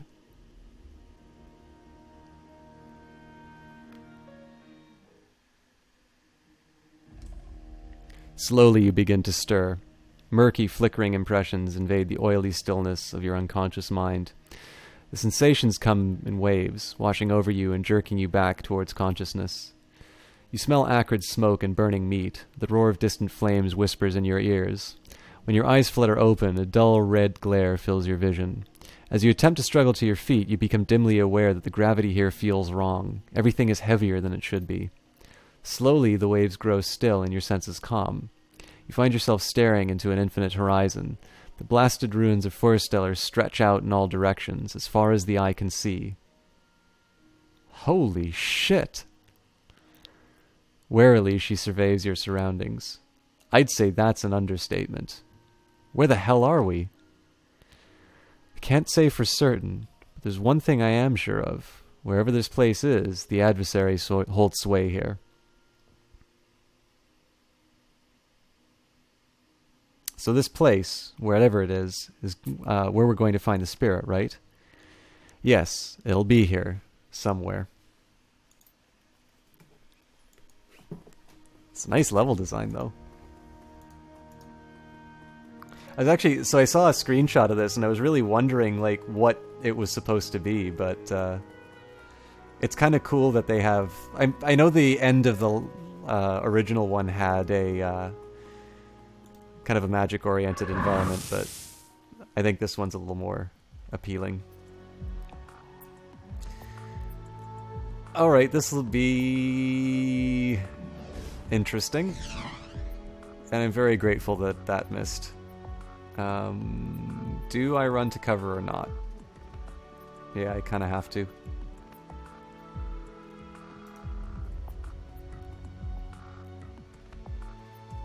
Glory, on the other hand, will fail to do AP damage.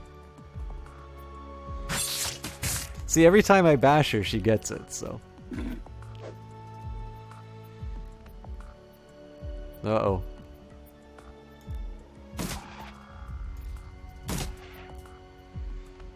I hate doing this, but I do think I need to wipe out the Seeker.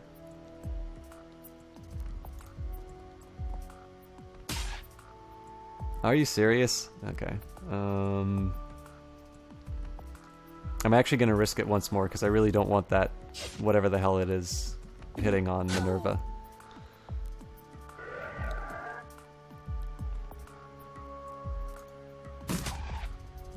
Wow.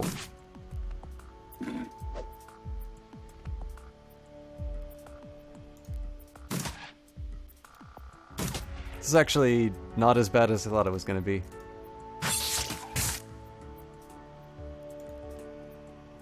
Oh, for God's sake. This is the one thing I don't like about the game, is that one wrong click and you completely miss a turn. There we go. Glory really shouldn't have taken that damage, though.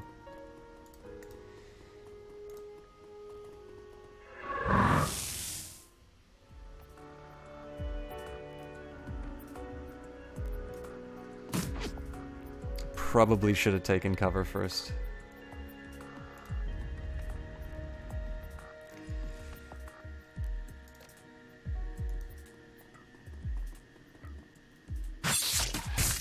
Turns are a crutch, you don't need to take all of them.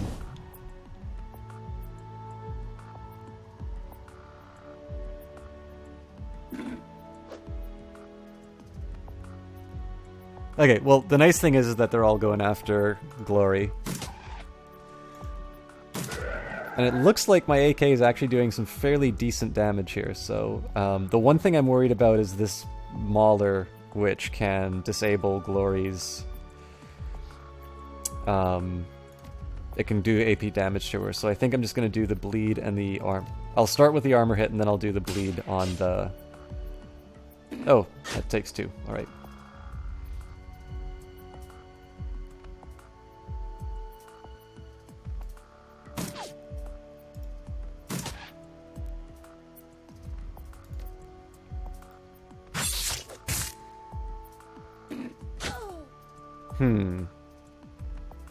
I ideally don't use the trauma kit, but I don't think I'm going to have an option here.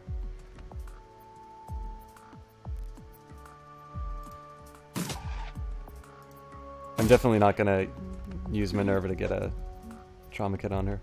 Or not a med kit on her.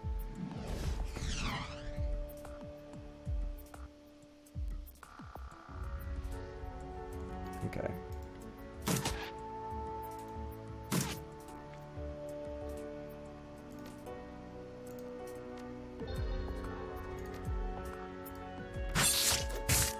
Still misses that thing. Fortunately, so is the enemy. Holy crap. Okay, so my crappy Decker is actually doing work now. There we go. Let's just see where everybody's health is sitting at. 48 and 50 out of 75. I think I can afford to use one of the smaller medkits. Unfortunately, that's...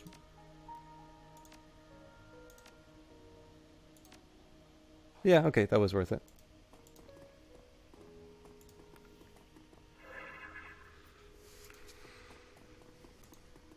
And I don't know, I really like this level.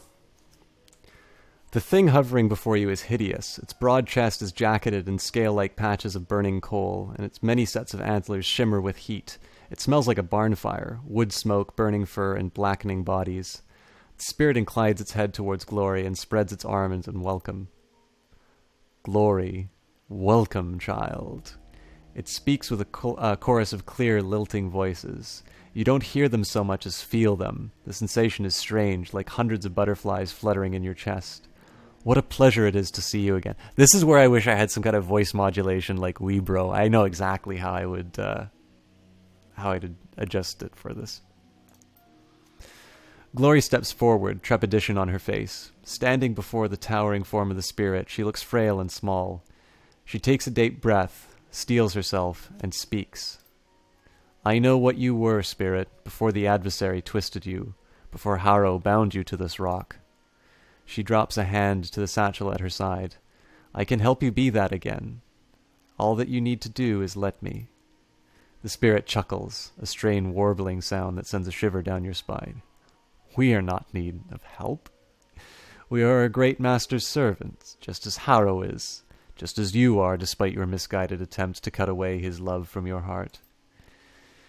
The voices in your head soften, become sad, but the fluttering in your chest turns ugly, like a buzzing of wings of a swarm of blowflies. You have mangled yourself beyond repair, and you did it to spite him, he who was your greatest benefactor. You betrayed him, child, but he loves you all the same. The adversary sounds like a pretty reasonable guy. Cut the shit, spirit. We all know what your master's love does to people. Slowly, terribly, the spirit begins to turn. You can hear the crack and pop of splintering vertebrae as its enormous head shifts on its shoulders. It fixes its cavernous gaze on you. Your friend, this outsider, slanders our great master. But we take no offense. Her words are the babble of a newborn babe. She is ignorant of the truth. The spirit inclines its head towards you. If the noise continues, we will teach her, and the babble will cease.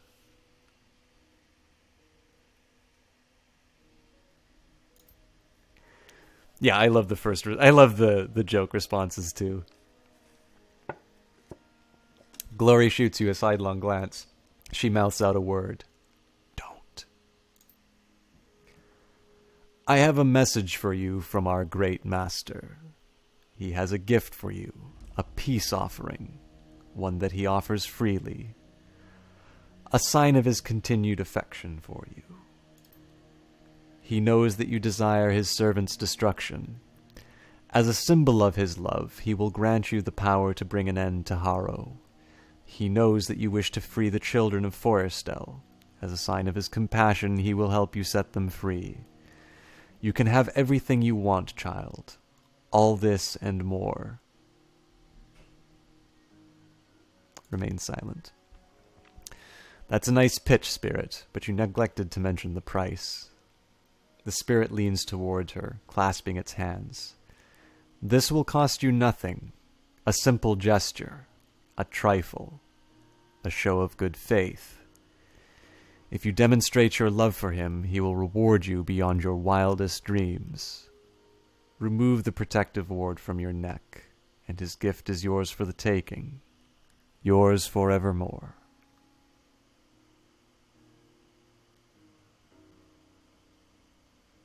Say nothing.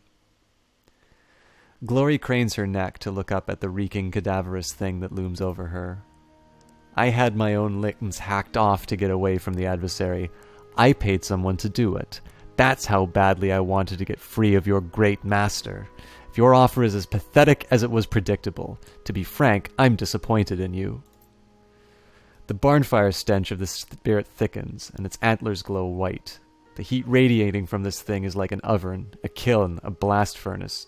If you rebuke our great master a second time, I will chew what's left of you into mulch. The marrow from your bones will nourish the garden. I promise you this, child. I promise it. I have a better idea. She dips her hand into the satchel and produces a ceremonial dagger. The blade shimmers eerily in the light.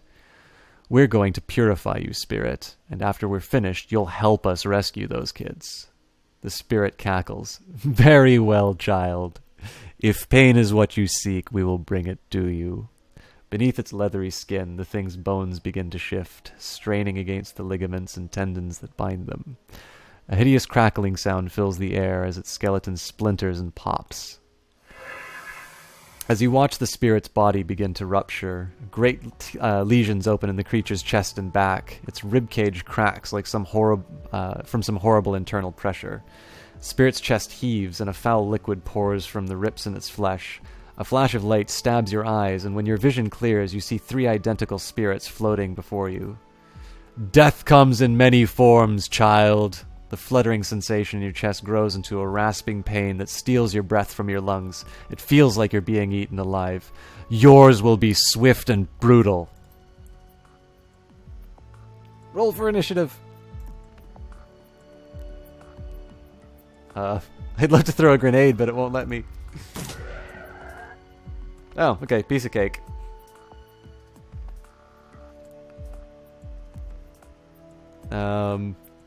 Leroy Jenkins?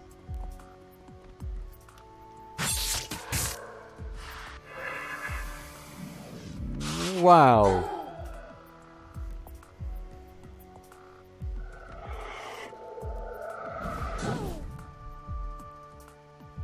I'm almost tempted to let the flanking go by, just so I can take some shots at those two. A figure materializes out of shadow. The form is wispy and insubstantial, a projection of a man distorted by distance. His silhouette ripples like a flag in the wind. Throughout the haze you can see his face. He is more beautiful than handsome, with sculpted features and an unnaturally youthful complexion. His expression is sad. Harrow! Glory! His voice is deep but faint, marred by echoes. It sounds as if he's shouting from the far end of a long tunnel. You shouldn't have come here. I was content to let you live out your life in peace. I've come to put an end to this place, Harrow. This place and your pathetic, sickening cult. I don't want to kill you, Glory, and I won't unless you force my hand. The flickering silhouette spreads its arm wide. Ask me for my protection, and I will usher you out of this place. You can leave Forestella in peace. If you ask me politely, I may even let your friend leave with you. Cover's a little pointless here, you just have to hope they miss. Okay, fair enough. I won't abandon your victims here, Harrow. Not again. I'm going to burn this place to the ground. My only regret is that you aren't here in person to burn with it. The projection of Harrow sighs. A fight then, very well.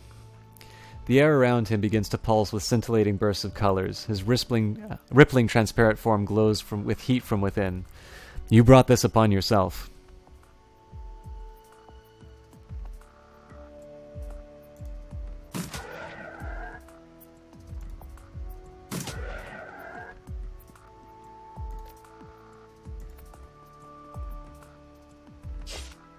Damn it, Glory!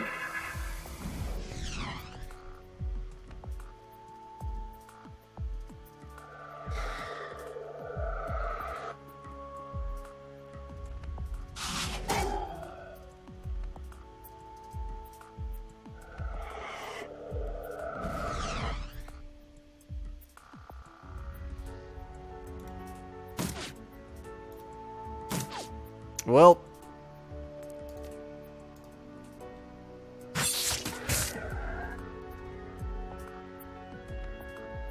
There's a side of me that's really tempted to take out Harrow, but I kind of want to deal with the demon. That was actually really terrible positioning on my part. I guess I couldn't have predicted where it was going to go, though.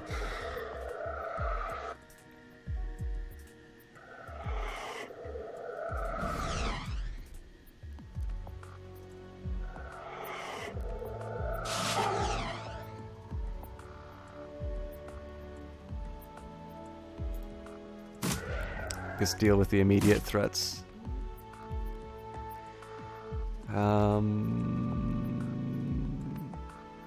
I really can't hit anybody, huh? Okay. We'll at least get into position and we'll take a shot. Okay, that's a little bit better.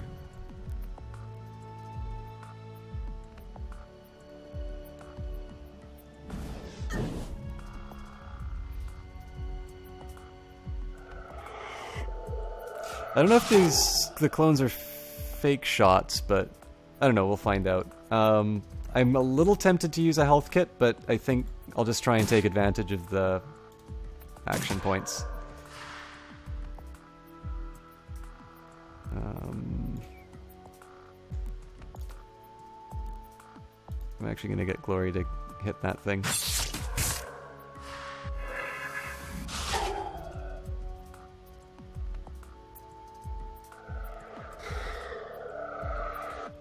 Good God.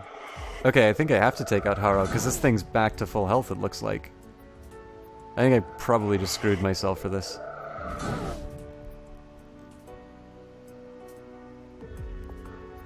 Yeah, okay,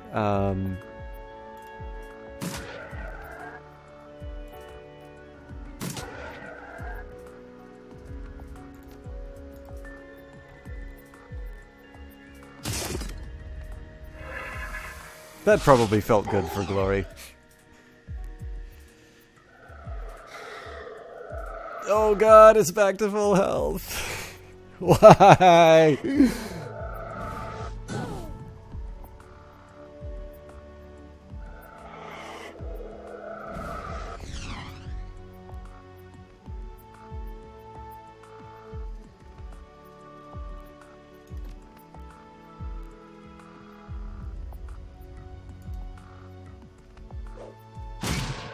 Well, at least it was a grenade.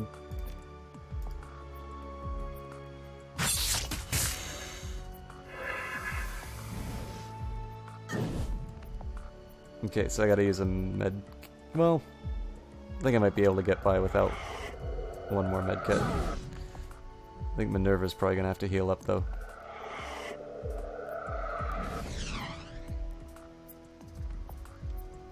I mean, I get a Bimona for free, but I'd rather not risk that.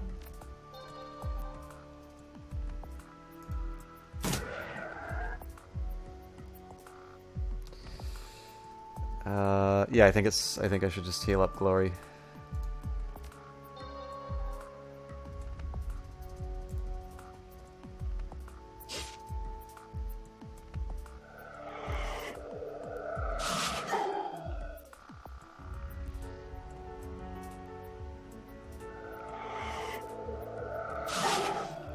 Yeah, Joe, it's a funny one. Like, I can see how this thing would completely get out of control. But I have something of a suspicion that I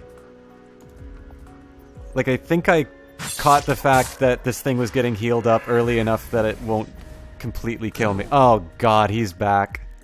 Alright, I'm boned.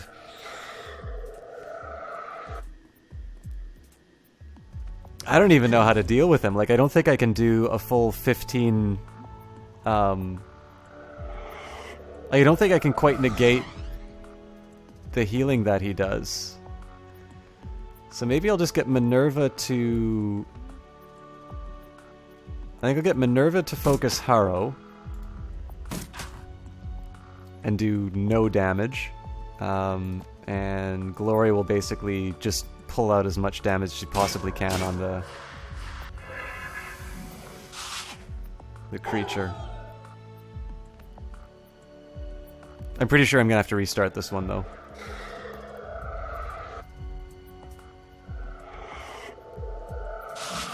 Yeah, I mean, this thing's back to full health again, so...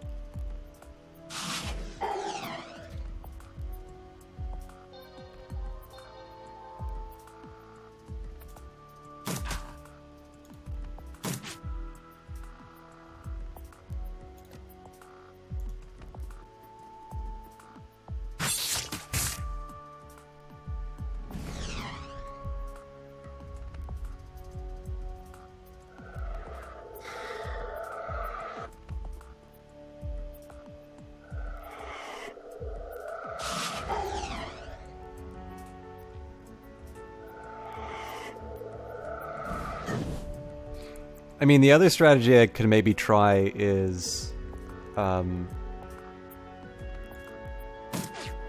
prioritize the main demon as often as I can, and then when Harrow appears, to basically just do as much damage as I can to him.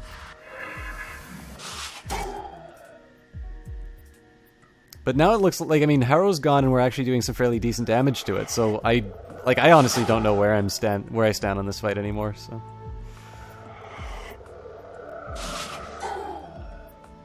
It does look like these clones are doing some pretty small damage, though. I mean, 3 damage for a crit. I think I'm just gonna keep shooting at this. Yeah, that is taking a ton of damage.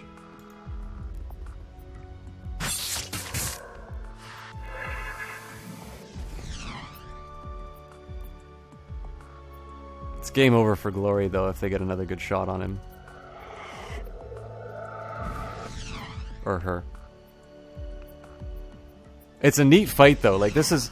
Even though it's one that maybe I'm not very well equipped for, I definitely think this is a little bit more interesting than some of the, you know, the fights against corporate security.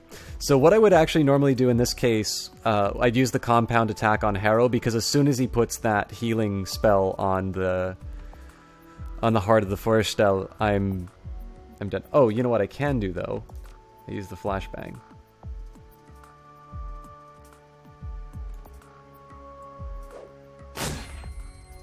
That sucks. So instead of being able to do the damage, it's gonna get full healing as well.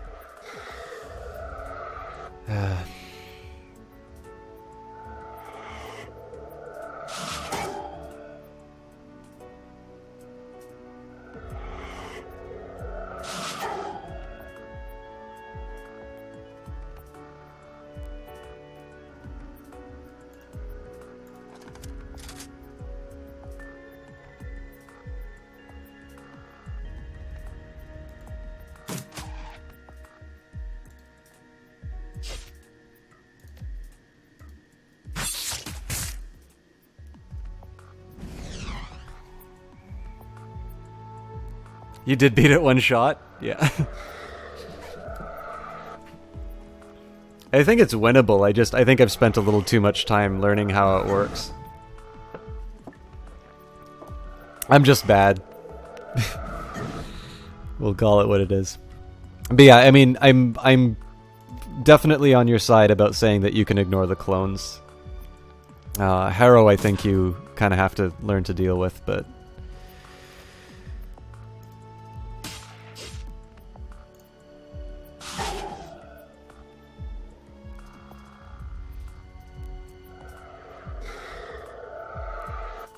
yeah, that's a lot of good work undone. I don't even think she has any health. Oh wait, there should be one more med kit.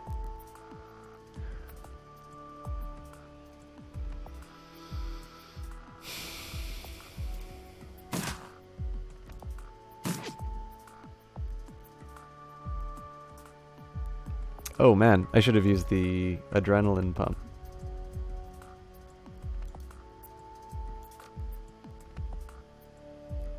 Let me just double check what this does. Okay, so she doesn't have anything left. So one extra action point for 3 rounds.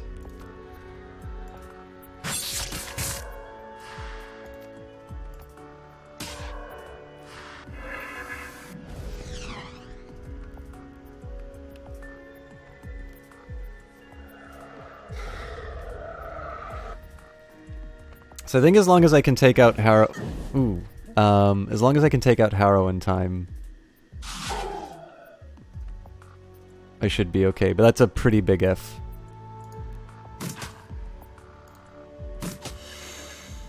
Alright, well, positive sign. The armor damage is definitely going to be what gets me through this.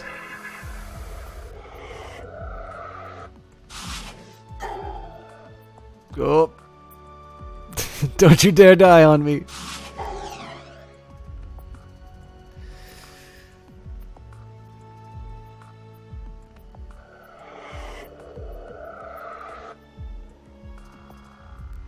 Because I've had so much luck with grenades in the past. Oh my god, she actually got it.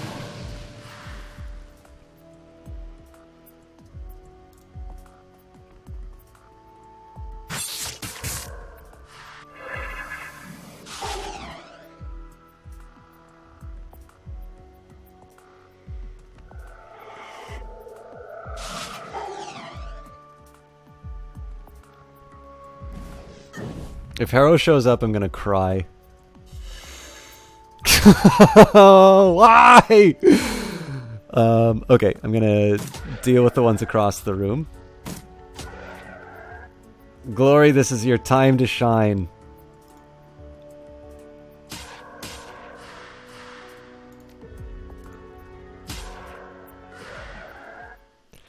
Weakened, the spirit's form flickers and sparks. The burning coals that cling to its body fall off in clumps, and its searing antlers begin to cool. The chorus of lilting voices warbles and shrieks as its body transmogrifies into something else. Through the haze, you can see Harrow's eyes go wide. At once, his rippling silhouette begins to fade back into the shadows whence it came. His body becomes insubstantial. Go ahead and run, you fucking coward. Run back to the real world, or whatever hole you crawled out of. We'll catch you. Easy. Yeah, Joe Football. You could call it that. Shadows in the shape of a man smile back at you. The distance in his voice is increased. It sounds like he's shouting from miles away. I don't think so. You don't even know where the real me is, Glory. Oh, don't worry. We'll find you. We're good at that sort of thing. The projection flashes you a condescending grin. Believe whatever you like, fool. It won't do you any good. Years from now, I'll still be doing what I do, and you will have accomplished nothing. Go ahead, Harrow. Try and set up another cult. You won't get far before I hunt you down. The projection chuckles. The sound is thin and hollow. You know better than that. But nothing makes me happier than the sound of you lying to yourself. Goodbye, Glory. The shadow slowly dissipates, and Harrow is gone. Run, coward. Run far, far away. We'll find you. Glory continues staring for a long moment at the spot where the projection of Haro vanished. Her expression is unreadable. Slowly, she turns away. The spirit's writhing form continues its transformation. Twisted claws buckle, break, and reform. Charred bone begins to heal. The barnfire stench of it slowly dies away, replaced by an array of more pleasant smells. Oak and pine and mineral oil, rustic feasts and mulled wine.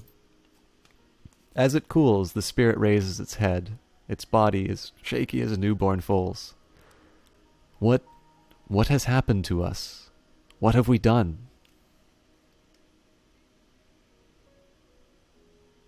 Say nothing. What have you done? Terrible things, spirit. Loathsome, unforgivable things. You have corrupted children, turned them into killers. You've been a party to violence, torture, the desecration of corpses. You've created monsters. The spirit cringes, shaking its great head from side to side. It doesn't speak, but a low rumbling sound emanates from somewhere deep in its chest. Unpleasant to think about, isn't it? But you have to, spirit. You can't run from what you've done. Your actions are a part of you, whether you like it or not. The rumbling sound turns into a tormented howl. The noise conjures images of mourning mothers and caged animals, screeching orphans and dying men. It is the sound of pure, unmitigated despair. Glory takes a step forward to the giant creature. Listen to me, spirit. I need your help. We're here to rescue the cultists of Forestel, the street kids whose minds you touched. We're getting them out of here, before the adversary can do to them what it did to you. The spirit stares at Glory for a long moment. Finally, it dips its head in a nod. Yes, we will help you.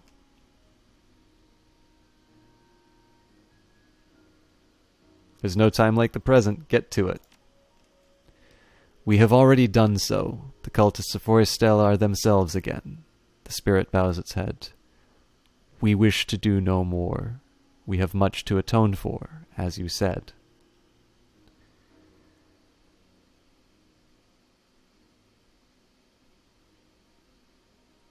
Just what do you hope to do? Make amends, heal the sick and the wounded, bring them succor of hearth and home. But we can do nothing without your help. We are still bound to this shrine, anchored here. We cannot leave without your assistance. Tell us what you need us to do. We need an appropriate vessel to carry us out of the rock. Something touched by magic, but more dead than alive. It dips its head. Do you have anything that can help us? Gingerly she reaches up and wraps a hand around the protective ward that hangs around her neck. Yes, I think that I do. Say nothing. With a single motion she snaps the chain. The pendant falls to the floor. The heart of the Forestel lowers its eyeless head, then traces an elaborate gesture in the air. A warm glow envelops it, and a similar glow spills from Glory. There is a bright flash, and the spirit is gone. Glory, are you okay? Slowly she rises. She looks you in the eye, a quizzical expression on her face. I can feel it.